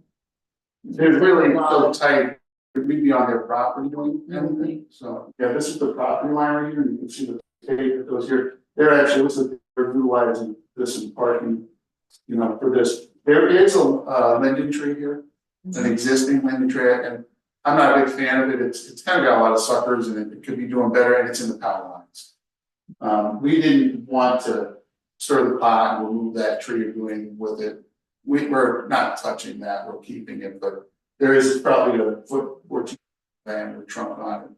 Had good intentions, and then it grew into the power lines, and that's the problem with street trees, is we never give enough buffer to really line the street like you might see in movie scenes, like tree-lined streets.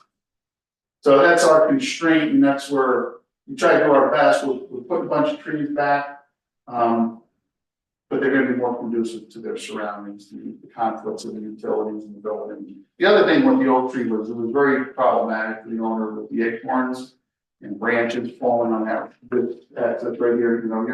If you're a wheelchair user, it's hard when you got all that stuff on there as well. But black gum is not going to be as messy and drop things like that. So. Okay. So I'm a bike rider and I bank and I often have to lock the bike to the railing or whatever. It would be nice if you had a bike rack. I can run that by the owner. I'm sure if they're hearing that from one of their users, Yeah. they're about doing the right thing. Again, I'll mention that. We'll see. Because I don't believe there is one on the site that I'm familiar with when I reviewed it. We can incorporate that. There's probably, it's not something we may not want right in the front, right on Main Street. But we can probably find something that's in the back entrance. I will bring that up. Just say thank you. I've been wondering Well, when there's gonna be some landscaping. I'm gonna take all the blame because the owner's on right now and he's probably saying, you gotta own up to this, Jim. It's taken me a while to get here.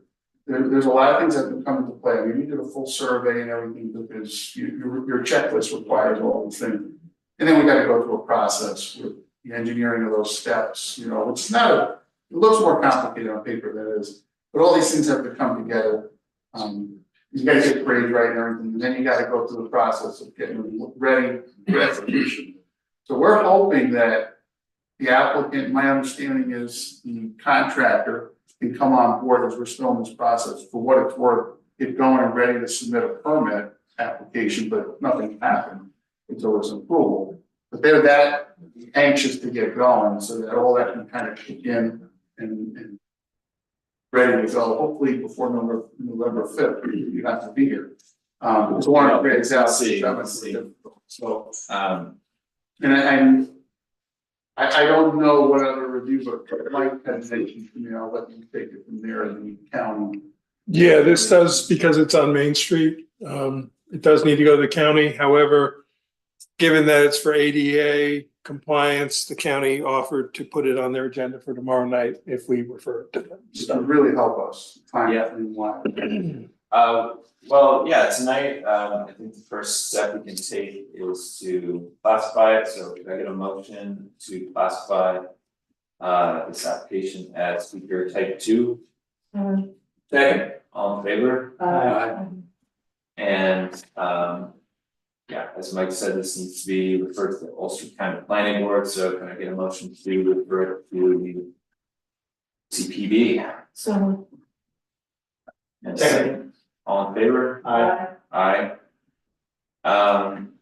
And yeah, I think looks good to me, so if you can have the notices ready for our next meeting, we could schedule. So with our code, you have to send out notice to all the bounding owners. I'll supply the list for you tomorrow. And there needs to be 2 signs posted on the property. There's a whole instruction I'll sheet. give you a call. Yeah, I'll send you the details tomorrow. Write those Email. signs and then Yep. you had something about the. And they need to be, Yeah, about the luminaires. the notices and signs need to be completed by the end of this coming Saturday in order to schedule. It's 10 days notice for the public hearing, so Signs have to be on the site. on the site by Saturday, by end of day. And the mailing's out by the end of day. You'll tell me what the specs are. Yep. what- I'll send you the sign. All you have to do is print them and laminate them and mount them. Can I just ask, and this came in pretty It recently. did come in very Did recently. Alex or you get to look at the B2 district requirements? Yeah, Alex sent a memo, which is in the, Maybe I didn't get to it. yeah, it's in the file. Just because the B2 requires streetscape things like benches and trash containers and things like that. So. Well, he didn't mention those in his review, so he may have only looked at this because it's to increase for the ADA. Right, I Compliance, so. I think we may have a bench up on the landing. It's not- I think there is a bench, yeah. Okay. Alex has been great, by the way. I gotta let John know, he's very helpful. And if there were to be the addition of a substantial bike rack, that would be included in the site plan. Yes, and I can also tell you that is one of the county's checklist items, so I'm certain that they might require bike rack be So added. when will we have to have that plan with the public hearing? Is there a time to have that in ahead of that or just bring it? Well, in the plan? For location of a bike rack, could that just be a condition of approval? I mean, I'm just thinking potentially. Well, they could modify the plan, even Yeah. after the hearing. Yeah. if So then when they needs. go for permit for the contractor, it's gotta be done. They have a drawing that shows it because it's. Well, we need. No, before it's signed by the chair, it would have to be added, but I mean, if you can get it added now and get me a new plan, that's the best. We'll jump But- on that, find out where it wants to. Yeah. And it may not be exactly where you want it, but we're gonna give it our best guess, and it's a starting point. Yeah. If there were another issue for bikers, it's the oil spills in the drive-through. Maybe not. It is also a concern of people who ride bikes. So I'm just saying, there's the comment I get back from an owner is they shouldn't be driving bikes through the drive. No, That's for cars. I know what you're talking about. Yeah. It's It's in gross. parking lots, antifreeze, oil, and Yeah. stuff like that. They stain it and make it slick. So that's why I wanna find a bike rack that's not in conflict with those things, with a location. Find something that suits itself. So that's, if you're okay with the 15th then and getting those notices out, I'd like to get a motion to schedule the public hearing for PD 2418 for October 15th. So move. second, All in favor? So, I'm sorry, not done. It would probably be a good idea. We could do the same thing as we said for Three Water. If you don't think it's ready, then you don't consider it, but. Right. Yeah, I guess we will have heard back from the county. Yeah, you will have. So yeah, I guess, I'm willing to do the resolution, authorize the resolution now, so move. Second. Okay, all in favor? Aye. Okay, that, this time, that's all we can do, So just to make sure you got what we need with the county.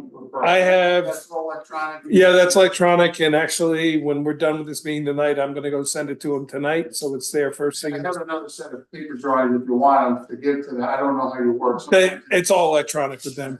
I will, if you don't mind though, I will take that small set for our records. Because that will be helpful. You don't want that?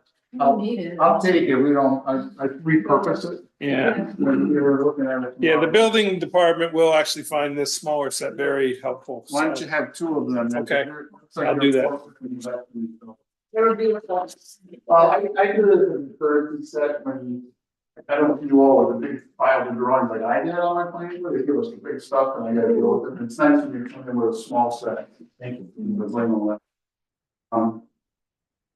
So the next meeting, it may go well, we might be able to stay on track. I'm just hopeful here. Is that correct? I'm saying that because we have the owner on there and That- he's gonna wanna hear. The hope is that at October 15th, we'll be able to complete, but we'll see what the comments come back. I got my work to do to make that happen, and let's turn right around with that revised plan and the Yep. signage. I'll get you the info for the public hearing notices tomorrow. By the end of tomorrow, you'll have that. Thanks a lot. We look forward to this happening. Okay, see you in a couple weeks. next, we have PB 2415, 7 Prospect Street. Thanks again, have a good night. Good night. Safe trip back. Well. I wouldn't. Yeah, forward for that much, because getting stuff, let's get this done. And Rob was said absolutely, it seems like, send it. With these two and, Gateway and NVR. Revisions. That's it. 6, Yes.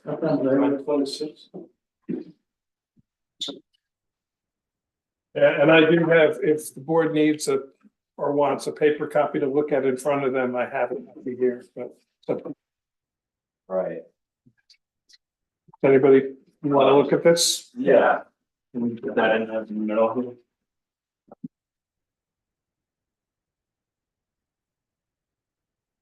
Back each other. Thank you.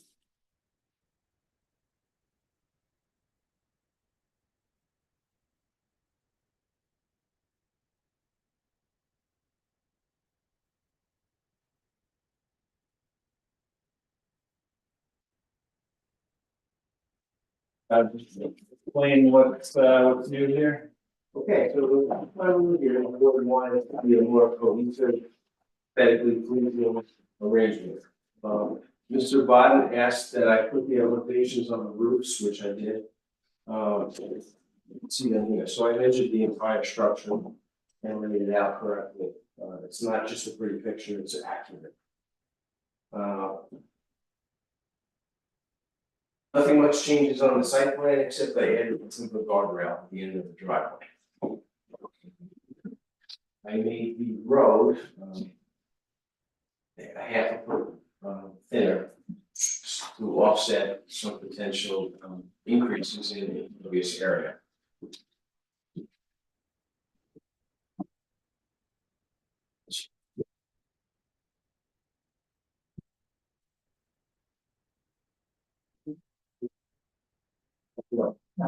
Remind me the driveway. I'm sorry, I don't remember. Is the driveway part of 7 Prospect and used by 5, or is it part of 5 and used by 7? No, You it's see 7 in the next house. No, I'm not 7. It's not on the. It's not the shared part. 3 and 5 share. 5 is. 7 has its own driveway. This was it's south and they share. Yeah, 7 has its own driveway. Thank you. All right, so nothing changes really except for the width of the driveway. Still has, pervious pavement, it has, pavers. This is the arrangement, in plan view of what we're proposing to do to correct how it looks aesthetically from west or from the north, excuse me. So this is the north elevation. This is the plan view. It shows that the roof gets extended and there's an option for dormer that can be put in to more aesthetically pleasing. We still maintain the access to the basement. And we remove the structure above it and replace it with a Velcro door. So these are the elevations. The existing new structure, the addition, the Velcro door, this area in here is where the roof is reconstructed. Right now, it's somewhere between the 212 and the 312 pitch on this roof in the connector building. So you have a 2-story, you have a 1-story area, and then this is what the building I came up with that can be accomplished to make this look more cohesive. You've got all the elevations, and what I did was I showed what's going on behind it. So I put a dash line in so you can see. Like here's the front elevation that looks east, and you really can't see much of a difference. Here's the existing roof line in 312, and this is the proposed roof line, and it's apex and then back down on the driveway side. Driveway's over here. Questions? Okay. I'm not up there. So in this view, this is what you'd see looking from number 3 or 5 from that driveway. This is looking, this faces south. This is the part of the roof that gets reconstructed on the south side. No dormer was proposed. It's just a 612. And this is the existing 2-story house, and this is the 1-story portion of that house. And again, from the rear, if you stand at the end of the driveway and look back toward Prospect, this is all you can really see. So there's no change really in what you can see. This just highlights the fact that this roof line and maybe more percent.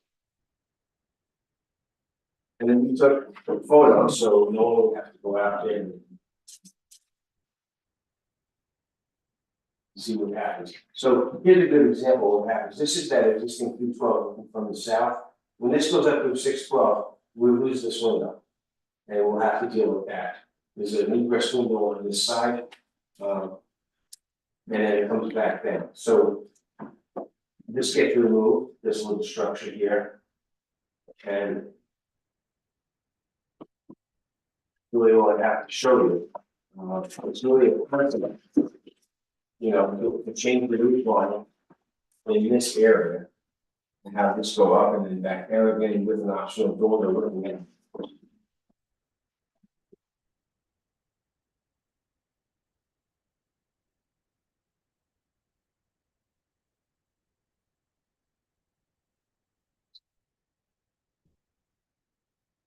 More of this. Changing the roof line to make it more aesthetically pleasing, more cohesive, make it look more like one structure, which I think is what the board told us. It's a more accurate rendition of what we had last time.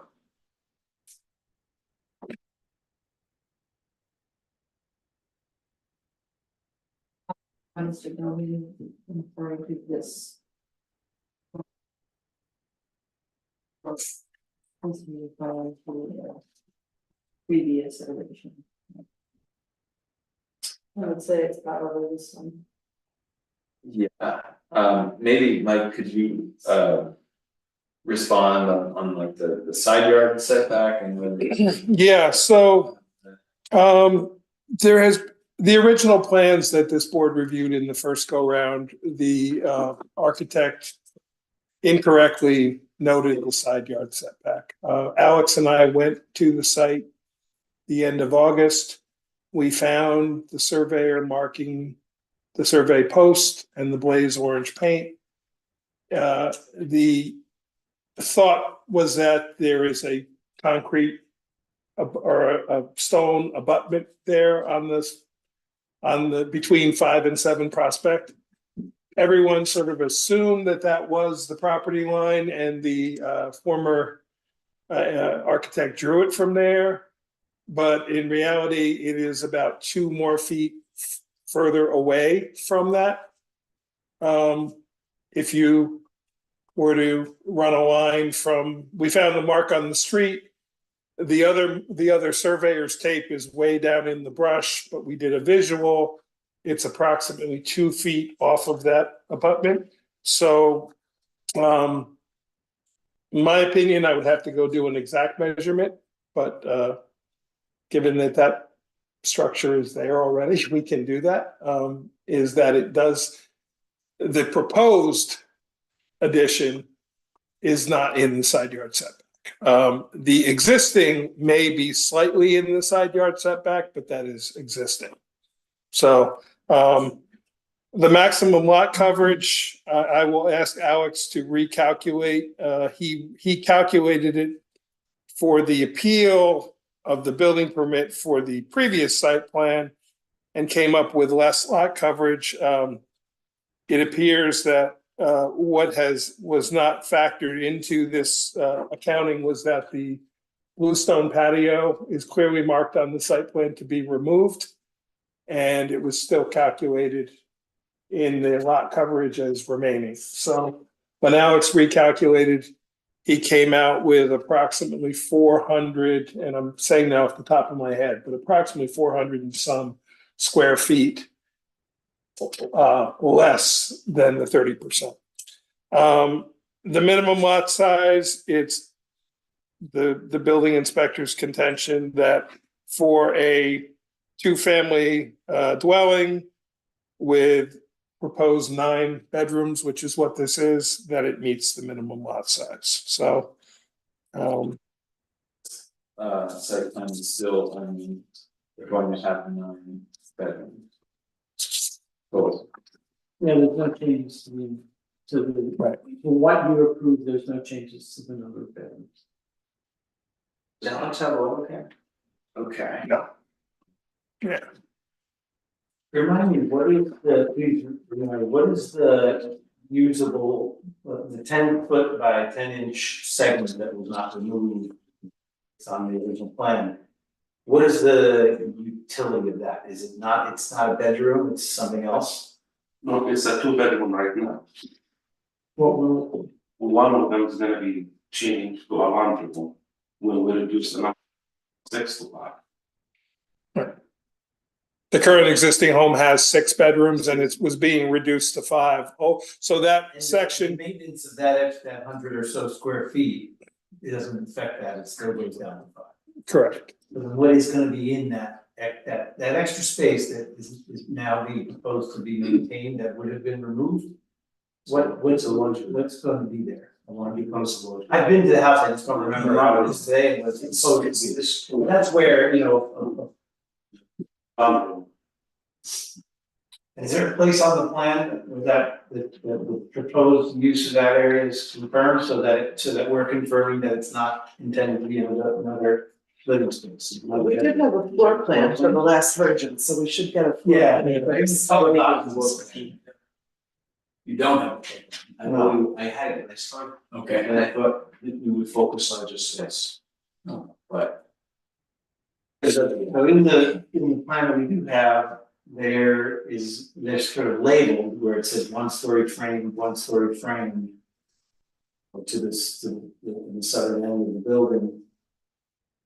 And what I'm just confirming is that that's not intended to be a bedroom, it sounds like that's gonna be repurposed to be a laundry room. 6 to 5, that's where it was taken out.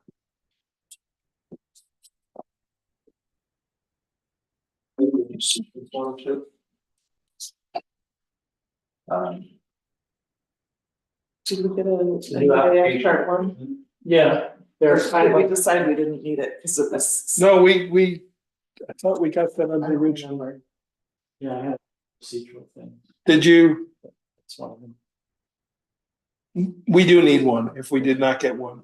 We didn't get one, Okay, then we do need one. okay, so you need a short form EAF? A short form. Short form EAF, correct. Okay. Yeah, because this is being treated as a new application, not a, Because those other ones approved. yeah, it's an amendment to a site plan, but it's still a new application. So you got an application, you need the EAF. Yeah. Do you need a checklist as well? Let me double check what we got. I didn't see that either, I just saw the application. Okay, then we probably did not. Why don't you do it to be safe? All right, so you need a checklist.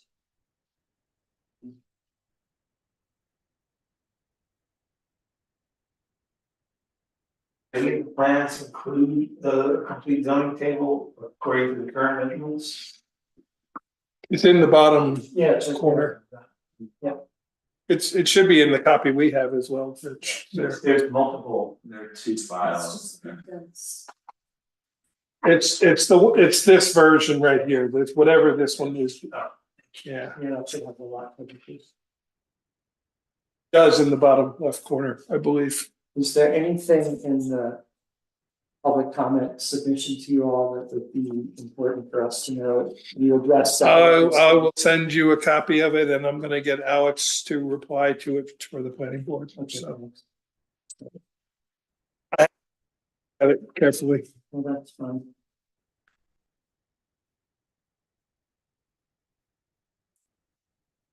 Well, we'll get the EAF, but I watched the last meeting where the first meeting where they came to for this application. I wasn't clear if you typed this or not. So I don't know if that would be recorded. I'll look back at my notes. Usually the first time we would Yeah. call it secret take two. If it I was- assume, yeah, I may have missed it because I was skipping through some of the I early have to stuff. look at my notes. Okay, if not, I think we can make sure that we put that it's down at some point.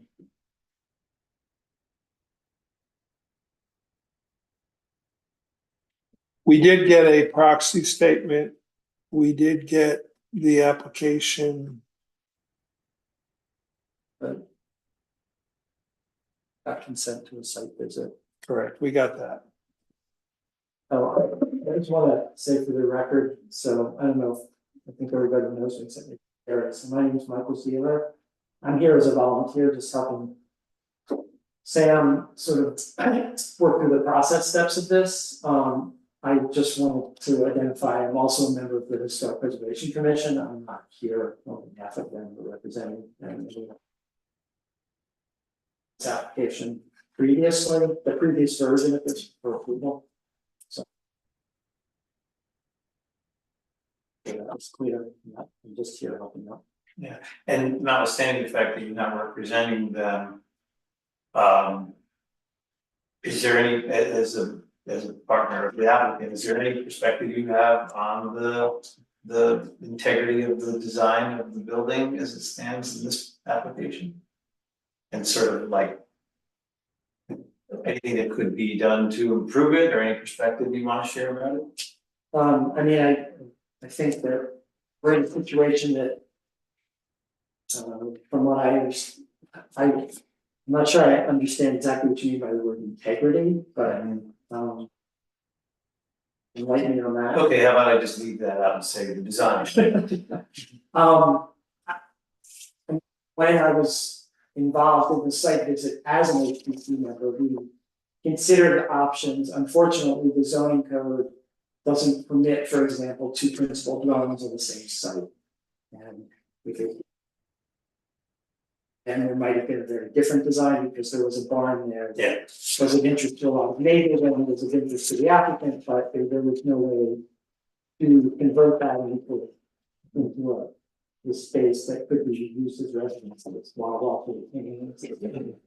So a lot of compromises were made in the original design.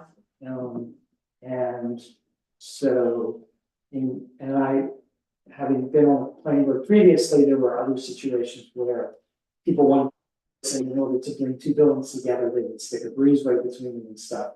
None of which is ideal, but we're basically trying to find a workaround for the fact that this is or limits, I should say. Fact that we're back in front of you, I think is we were created at the last meeting, was a series of unfortunate events that led to that. And so what we're trying to do is work with the situation as it is, which is there's an existing building and there's a new building that is already on slab and largely constructed, at least the exterior.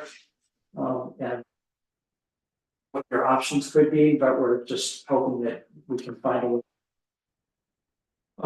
that you can clear a path that would allow the applicant to work within what is already built there. I think from the very beginning, nothing was perfect because of the way our zoning is, that's the constraint.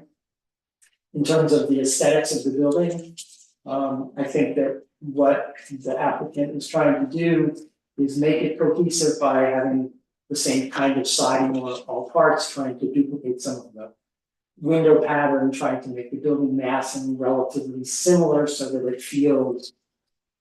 And I think what's being recommended by the engineer here helps to pull those two larger buildings together in a reasonable way.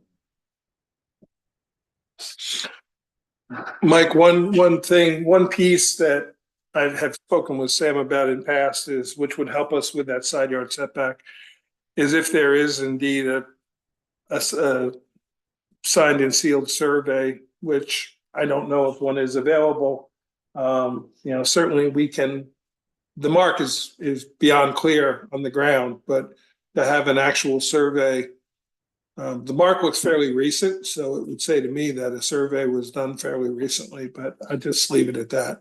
But if we can get a survey that will put to rest the question that continues to keep circling. Well, yeah, and also like on the site plan, it's still showing the concrete retaining wall on the property line. So if you're saying that that's no longer true, then the site plan is incorrect.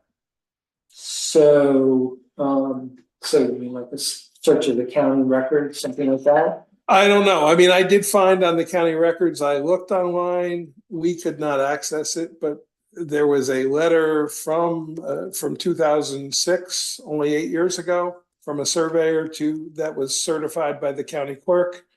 But there was no survey that attached to it that I was able to download. The letter was like a cover letter. Yeah, but it told the company of who the surveyor was, and it was a local surveyor, I believe, from Newburgh. So all right, so I would be a starting. think that perhaps if that person could be contacted, a survey could be acquired from them. Yeah.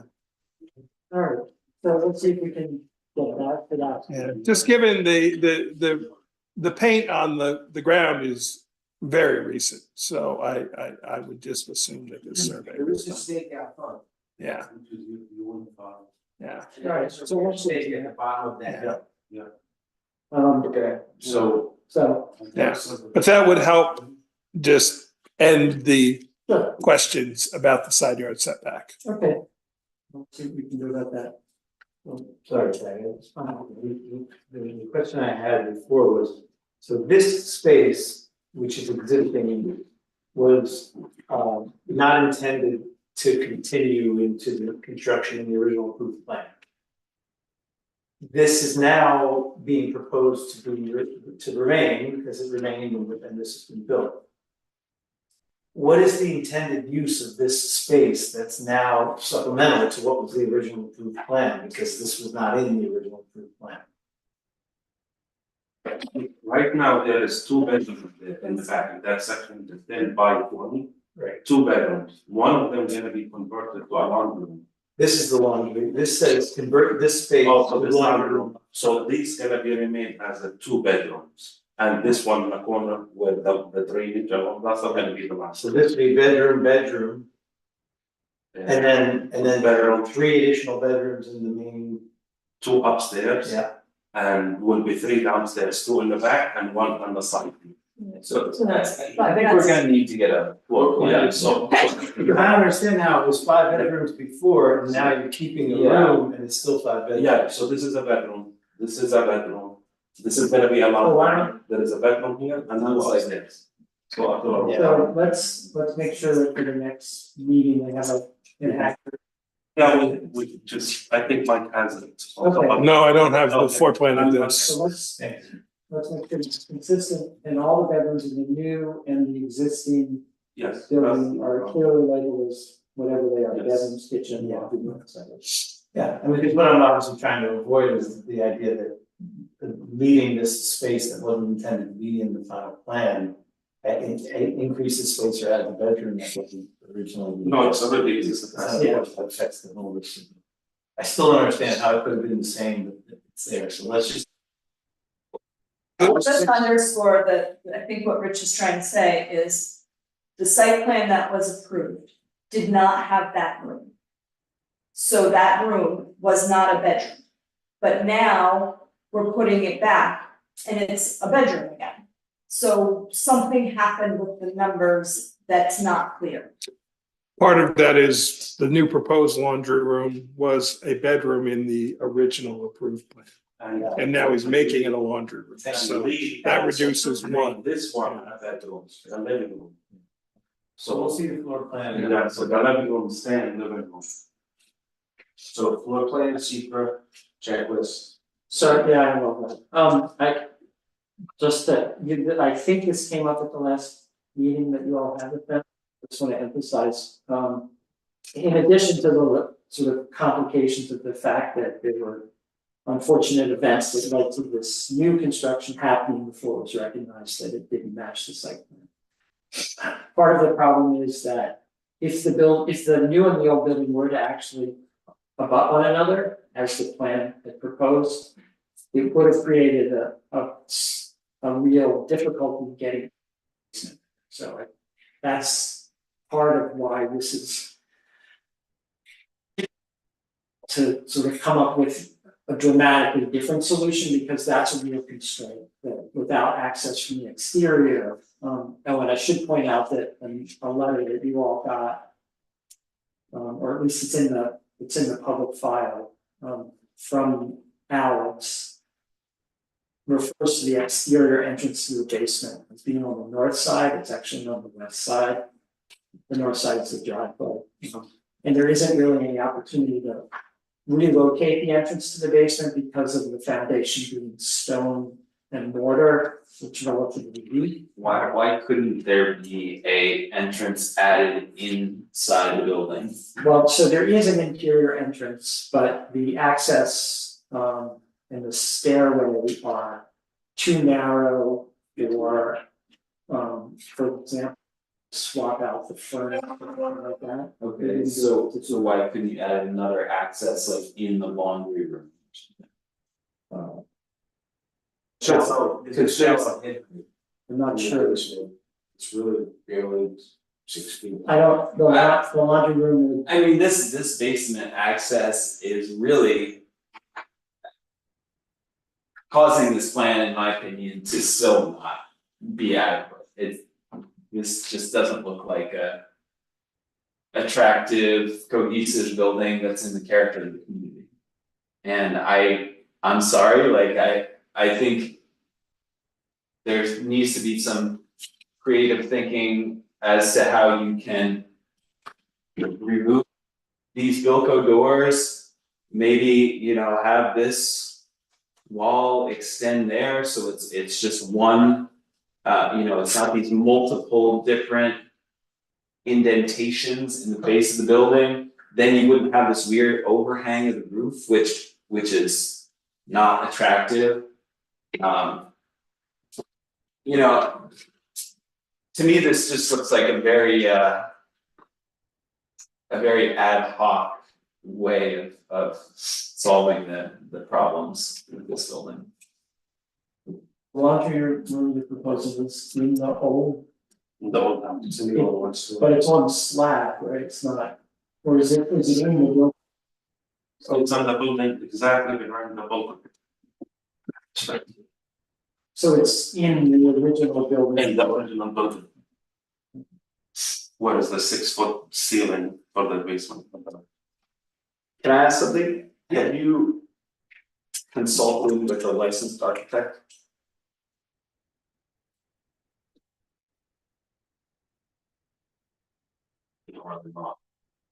He gave me his drawings. Is Lee still involved in the project? Is he actively contributing to this? Okay, so my recommendation would be to hire a licensed architect to look at these plans and give you some suggestions about how to improve this. So this was, last time we were here, it was an assessment of his existing conditions. This was, well, if we were allowed to live with the mistake that was made during construction, then this is a good way to solve the problem. Recognizing that only the people from the one house, which is to the north, could actually see this if they sat on their roof or looked out the second floor window. It's really hard to. I've visited the site, I'm very. But if you know, that next house is down in the hole, so to actually see what's going on, and this screen. It's not exactly the standard. No, I agree, I agree, but there is screening for those things too. So when you look at the community as a whole and how it's supposed to fit in, what you can see is what you can see from Prospect. What can be seen from the other side, from the south side, is what can be seen from Sam's other property. From the west, there's a cliff there, so there's no neighbor. So when you look at how it fits in the community, it's really the frontage, and that does make it a little bit nicer by changing that roof line. But it doesn't solve all the problems, and it wasn't intended to. It was an economical design to say, how do we keep from having to move this entire structure from A to B at a cost of $80,000, say. And Mike is here to just help along with that process and try to think back in the past, what happened in the past, maybe when these kinds of mistakes were made. How they were talking about the same previous boards, and that's what it's. Understand more further your concerns. I heard what you said, so let me see if I can repeat it in my words. So the two main structures are offset, so they're not gonna be right, there's no, without moving a building, they're not gonna be in line with each other, but that was true in the plan to all three. Yeah. No, I know there's going to be two main structures, but there doesn't have to be a third. Okay, yeah, right, but I'm just trying, because you were referring to the zigs and the zags that are in the building.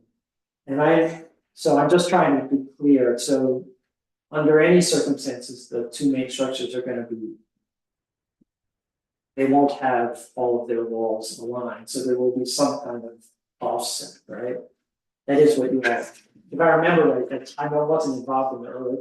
If you had a view from the top of the sky, Yeah, what you'd see is this, and then back, and then it goes across the face and it goes up, and these two are not at the same distance from the north. And so where does this roof end? That's our only copy right now, Zach, so I'd rather you didn't write on that copy, sorry. Say again? Mike? No, Zach was gonna write on that copy, and I'd prefer we don't, because it's the only copy I have. They extended. So this roof line Is, yeah, what it does is If you wanna draw on his copy, comes Zach. out over, and then so it's just an overhang over this flat That's space? one of the issues that I want. There's this it's half covering the Zilco door. It's a very awkward semi-covered, semi-open space. And I'm suggesting we find a way to just make it go straight across. Yeah, straight across. And then maybe, what would be nice also to add some windows here to make it feel a little more like Okay, a normal structure. You know, on the other side. Would love to see this extra 1 foot get taken out, so this roof line was all consistent. right, well, that's it is, you could do that. So, Yeah, there was a chimney there, there was, that's a chimney. And that's why it's set back. The chimney was removed at the building inspector's requirement because it was in a dangerous state, so. It wasn't, there's no longer a chimney there, That's why the roof was. but that's why the roof line is set back. So it can- The chimney was there and it went away. but again, I'm not an architect, I think an architect would be able to help me far better than I can. Thanks, no, your follow-up is very helpful. Alright, and then you would have to figure out how to incorporate a basement entrance into whatever interior space would be created by creating that line, that consistent line on one side. That Bilco door is, the presumption would be now interior space. Well, that would be like the second half of the 1% stairs, you know, we come down in the lunch room, make a turn, come back down the basement. I do like what you're suggesting, that I'm not an architect either, and so I don't know how that draws out. Both the idea of if we have to have this extra 10 feet, that it has some consistency with some part of other pieces, and that it. And also a window in that space could make the whole thing look like it has some design integrity. But nice. But along the And will that space that remained in the plan, that we keep referring to the 10 foot 10 inch, will that accept an addition to the north side of it? Cause I don't know what is space, but again, I'm not an architect, but I hope that it's possible to do what we're recommending. So you essentially want to extend it all the way across, it has to get. Yeah. And then that's a lot coverage, because that's gonna be another 100 feet. Yeah, it's gonna change. Yeah. It's gonna make the entire driveway probably pavers. All right, so, you know, but these are the. I think. No, I appreciate the input, it's good.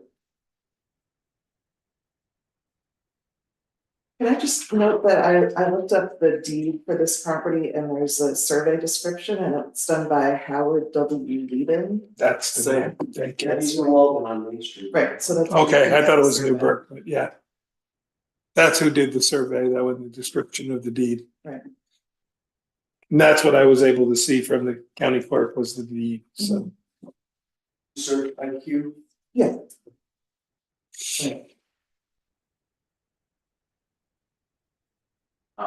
And that's dated 2006. 2018. Oh, 2018. Yeah. Even better, 6 years ago, not 18 years ago. Okay. I'll stop by how we do it, see if I can get a copy of it. But I'm also gonna ask him to stake out that sidewalk. That would be great. Survey that. Yeah. Yeah. One other procedural thing as we go forward, this is a new application. We approved, went to the county back in 2023, and there was no county impact. Do we need to? I'm also not sure why it went to the county in the first place, but I I think think it's within 500. within 500 feet of the main street. But I don't think this minor amendment I don't think we're requires it gonna, to go back. okay, I just wanna double. Unless- I will, once we get the new plans, what I have been doing is I'll send it to the county planner and he'll tell me, That's. yes, it meets our exception or no, it doesn't. I let him tell me rather than me deciding. I couldn't confirm that Yeah. the exemption list. but- Yeah, Well, it's just because of the 500. residential normally does, but But given given that they've already reviewed it and there's Yeah. no changes that would affect county issues. I'll ask I him. just wanna make sure. Yeah, we're not at that stage yet anyway, No, I- because we need the new drawings, so, yeah. So, appreciate it. Yeah, that is, I was trying to figure out why, it's probably within 10 feet of the Main Street. What we're gonna do with Yeah, that. we're going to talk about that, but I think this is really helpful. Yeah. Points. Do we need this? Yes, please. So you guys have a meeting, you have another meeting this month, but then not again until the 19th. So And the 11th and the 14th are holidays, so that's why I need any new information by the 9th of October. Because the 11th and the 14th are holidays. It's a week from tomorrow. Correct. Last up, we have TD 2121 Prospect Street and Henry W. Boyce. Rosh Hashanah. Rosh Hashanah, and then 14th is Columbus Day. Oh, then it's Yom Kippur, sorry, I thought it was. Rosh Hashanah.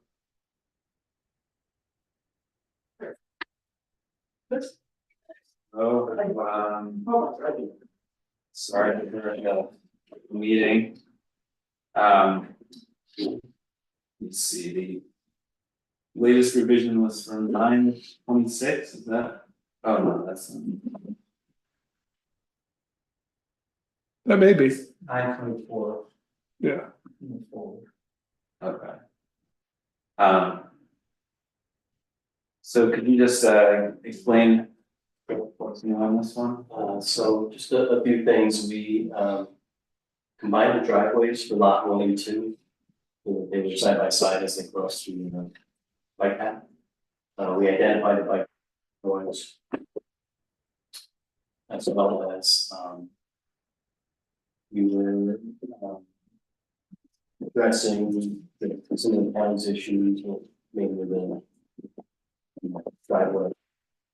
And the access to connecting to the village catch basin at Canada.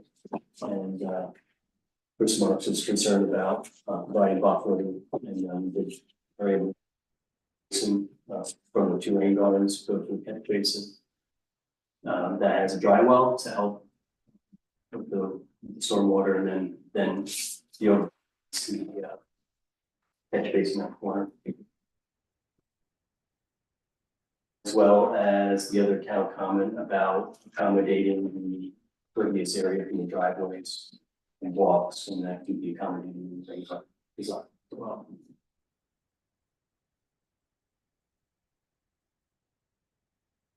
Okay, now I thought at the last time we met and we talked about this like shared driveway. We expressed that we didn't want it to just be like 2 driveways side by side. Is there any way we can have it just be the width of 1 regular driveway crossing the bike path instead of it being 18 feet wide there? Does there have to be a driveway crossing the bike path at all? So It's a serious undertaking. and because it makes no sense. Well, it's either that or a lot, all the trees get cut down and a long stretch of driveway goes all the way back. Don't need to cut down all the trees, he doesn't even have 4 lots in the meeting. So I didn't say there were 2 lots and there were 2 duplexes, it's still. Right, and. Under the current zoning, that is, as my understanding is this doesn't even require a zoning modification, it's permissible to have 4 lots, given the property size and so that's what is allowed.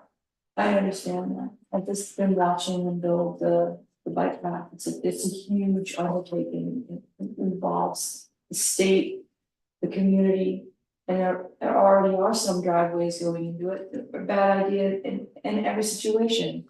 It's 2 lanes, so you've got the bike traffic going in both directions, and there's no, it's just that there seems to be no justification for putting a driveway across a bike path like that. It hasn't, you know, they're almost to that area right now. And it doesn't make any sense. It's so tough and our community. I mean, they're. Well, look, can we just hear your So in response to your question about the my concern is about the ability of one property being able to get in, one property being able to get out at the same time. If there's an issue with the car coming out of the driveway. So I think having them side by side alleviates the concern about 2 separate bikers having to navigate 2 separate. So having them side by side, whether they're 18 feet or 12 feet. Yeah. I think this accommodates just having the one access point. It's a little bit better, but. What is the width of the other driveways? Typically they are 12 feet.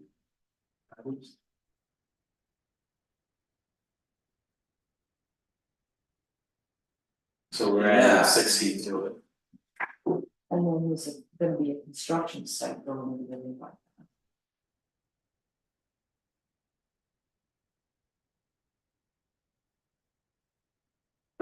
And then the driveway for lot 3 is on the west side of the lot. Right. I see the second blue line, the blue lines are so thin, so it's very awesome.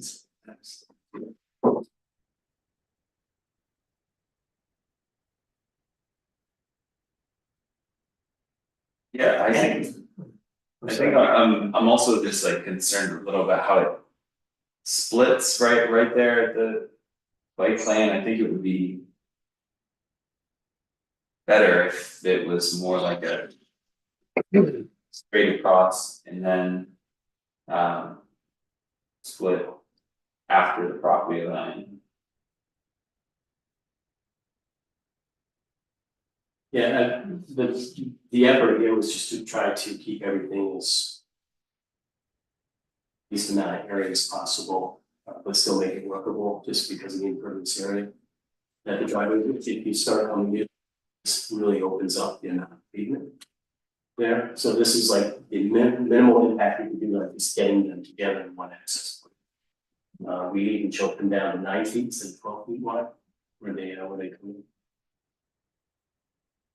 Yeah, I see that.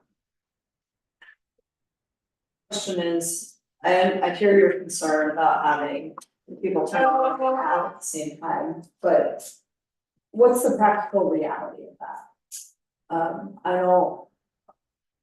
I don't know in terms of, 2 single family houses, how on a bike lane where they're going to have accessibility and arguably far more connectivity than has ever been imagined before. How practical is it to expect, how often is it to expect that they would go at the same time?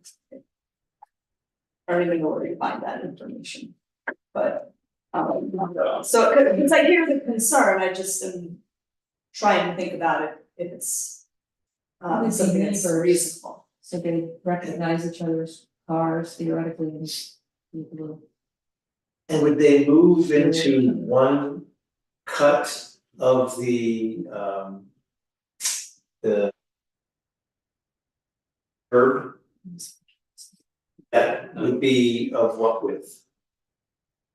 So in this section of the bike path, it's just a 5-foot maintenance strip, which is grass strip, and then a 10-foot path, so there are no guardrails or anything in this section.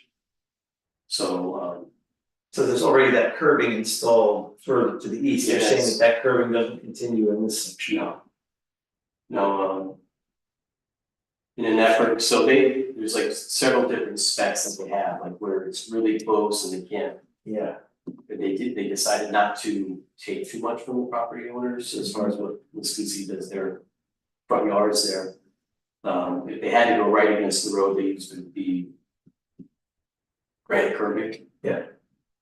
There's another spec where they're just a little bit further away, and then they put a guardrail. So you'll start seeing the guardrails go up soon, and then if they have the flexibility to go even further, I made an agreement with the town that they can come onto the property, grade it a little better so that they could eliminate the guardrail in this section. Just east of me, east of Caroline Way, it's a guardrail, and then in front of this property, snow guardrail, because they're able to separate the path far enough away. Nice. Not- So that car traffic doesn't impede.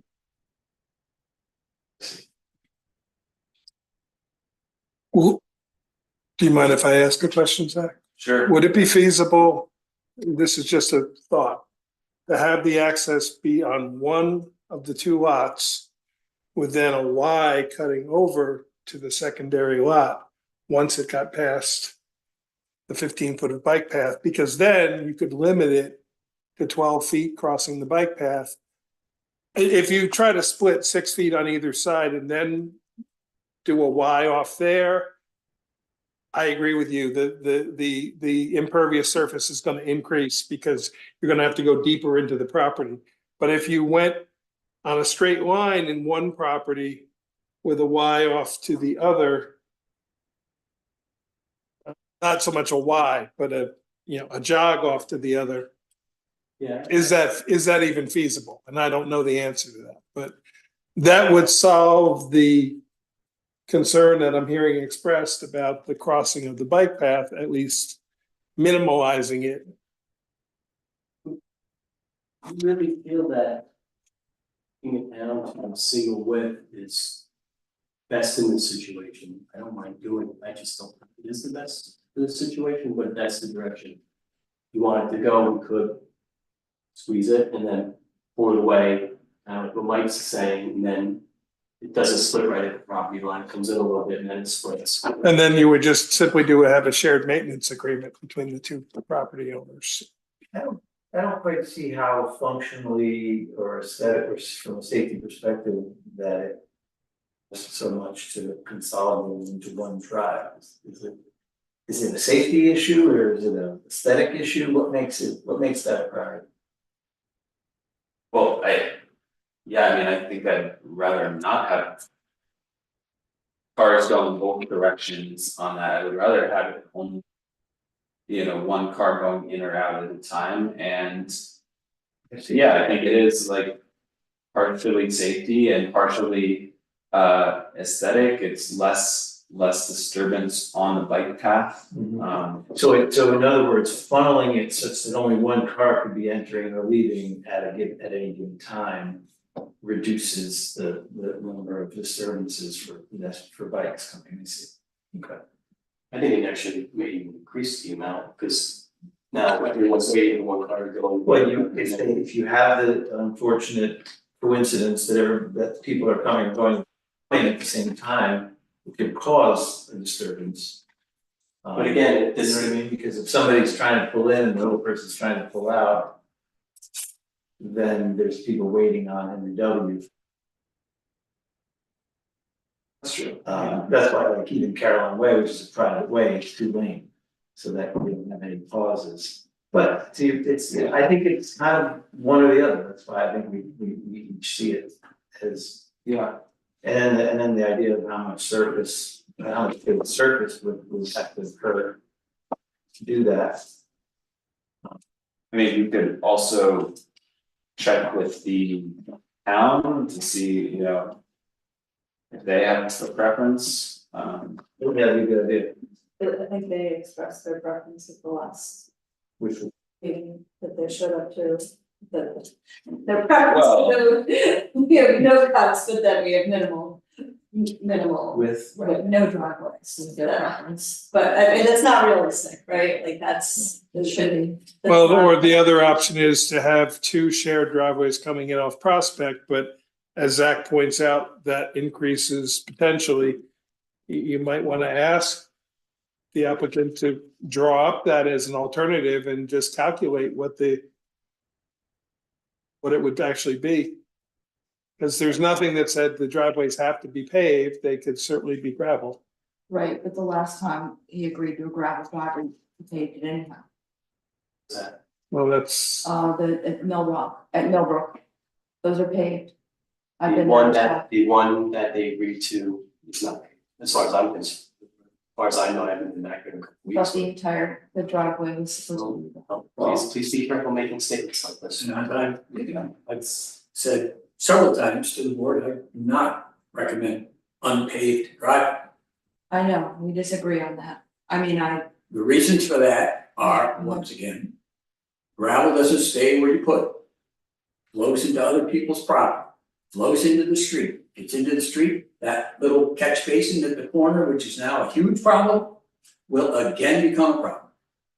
The flooding on this street, the neighbors came and talked about the flooding in the street. You put gravel in that, you're gonna have more flooding. it slows down water. Well, it's blocking the drainage. Shots, it retains. So is there a preference, or you would like me just to ask the town? What their preferences? I would prefer for it to stay 18 feet, because then there doesn't need to be a shared driveway agreement, those kinds of things. I prefer it being able to have one guy going in, one guy going out if necessary, so there isn't a backup. And it's my preference, but if the board feels like should change, you know, I'm open to that. I don't necessarily agree with that. So go to the town and ask what their preferences, that's. I mean, my preference would be that it would be a little narrower, sounds like. Rich, you're more in favor of keeping it 18 feet. Not necessarily, I was trying to understand why I thought that was better, and I see the point about it, but I also see how it could create a moment of congestion that might be less safe in some instances. And we're also not the ones responsible for the construction of this path, so my thought was maybe the town, and maybe the engineers that are doing the work would have a recommendation or preference. My assumptions are that this would all take place following the conclusion of their construction, or would it integrate in with their current construction?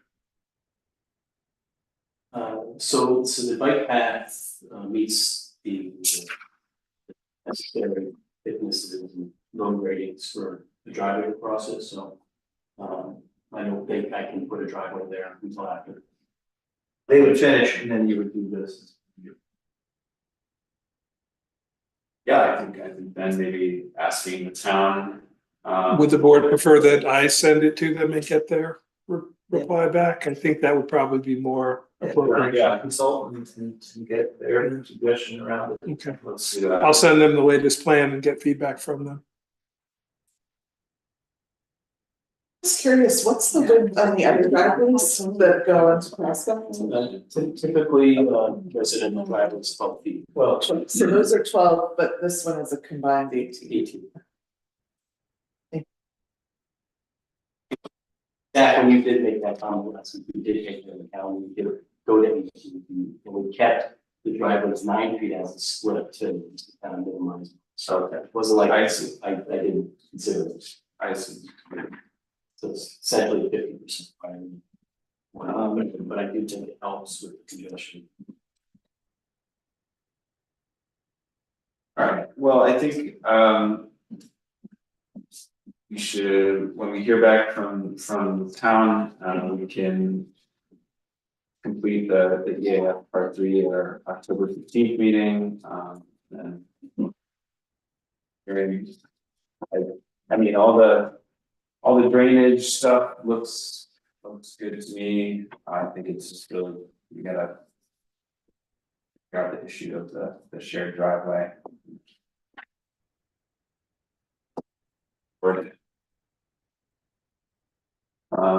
Is there anything else we need to do on this one tonight? Is there anything we need from Mr. Niffen for the next meeting, or I'll just get the town's reply back? Yeah, I think it's. Okay, I just wanted to be sure. The The stormwater changes, did Dennis look at that yet? I sent it to him, Just, we should probably circle back. yeah, I thought he did issue, no, he did issue Oh, okay. a note on that. And he's already signed off Yeah. on less. Right. Yeah.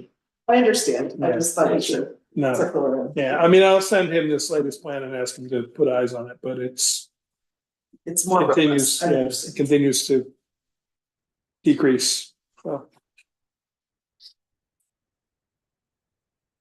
Yeah, I see. yeah, his only comment last time was it was missing the stamp from the engineer. That was the only comment. The lights and everything. Do you notice that? Yeah, when I Okay. lived on Brookman, none of them worked. We were always happy about that. For a while, they had a mold in one of them, but it never really took off, and I noticed the last couple of years, it's. Yes. And it looks like there's not a traffic. Then tonight or? I wouldn't be surprised if the county brings up, I'm gonna change them. They usually bring up what we. Well, that looks. Yeah, motion to adjourn. Yes, and we have a motion to adjourn. Oh, second. All in favor? Aye. I,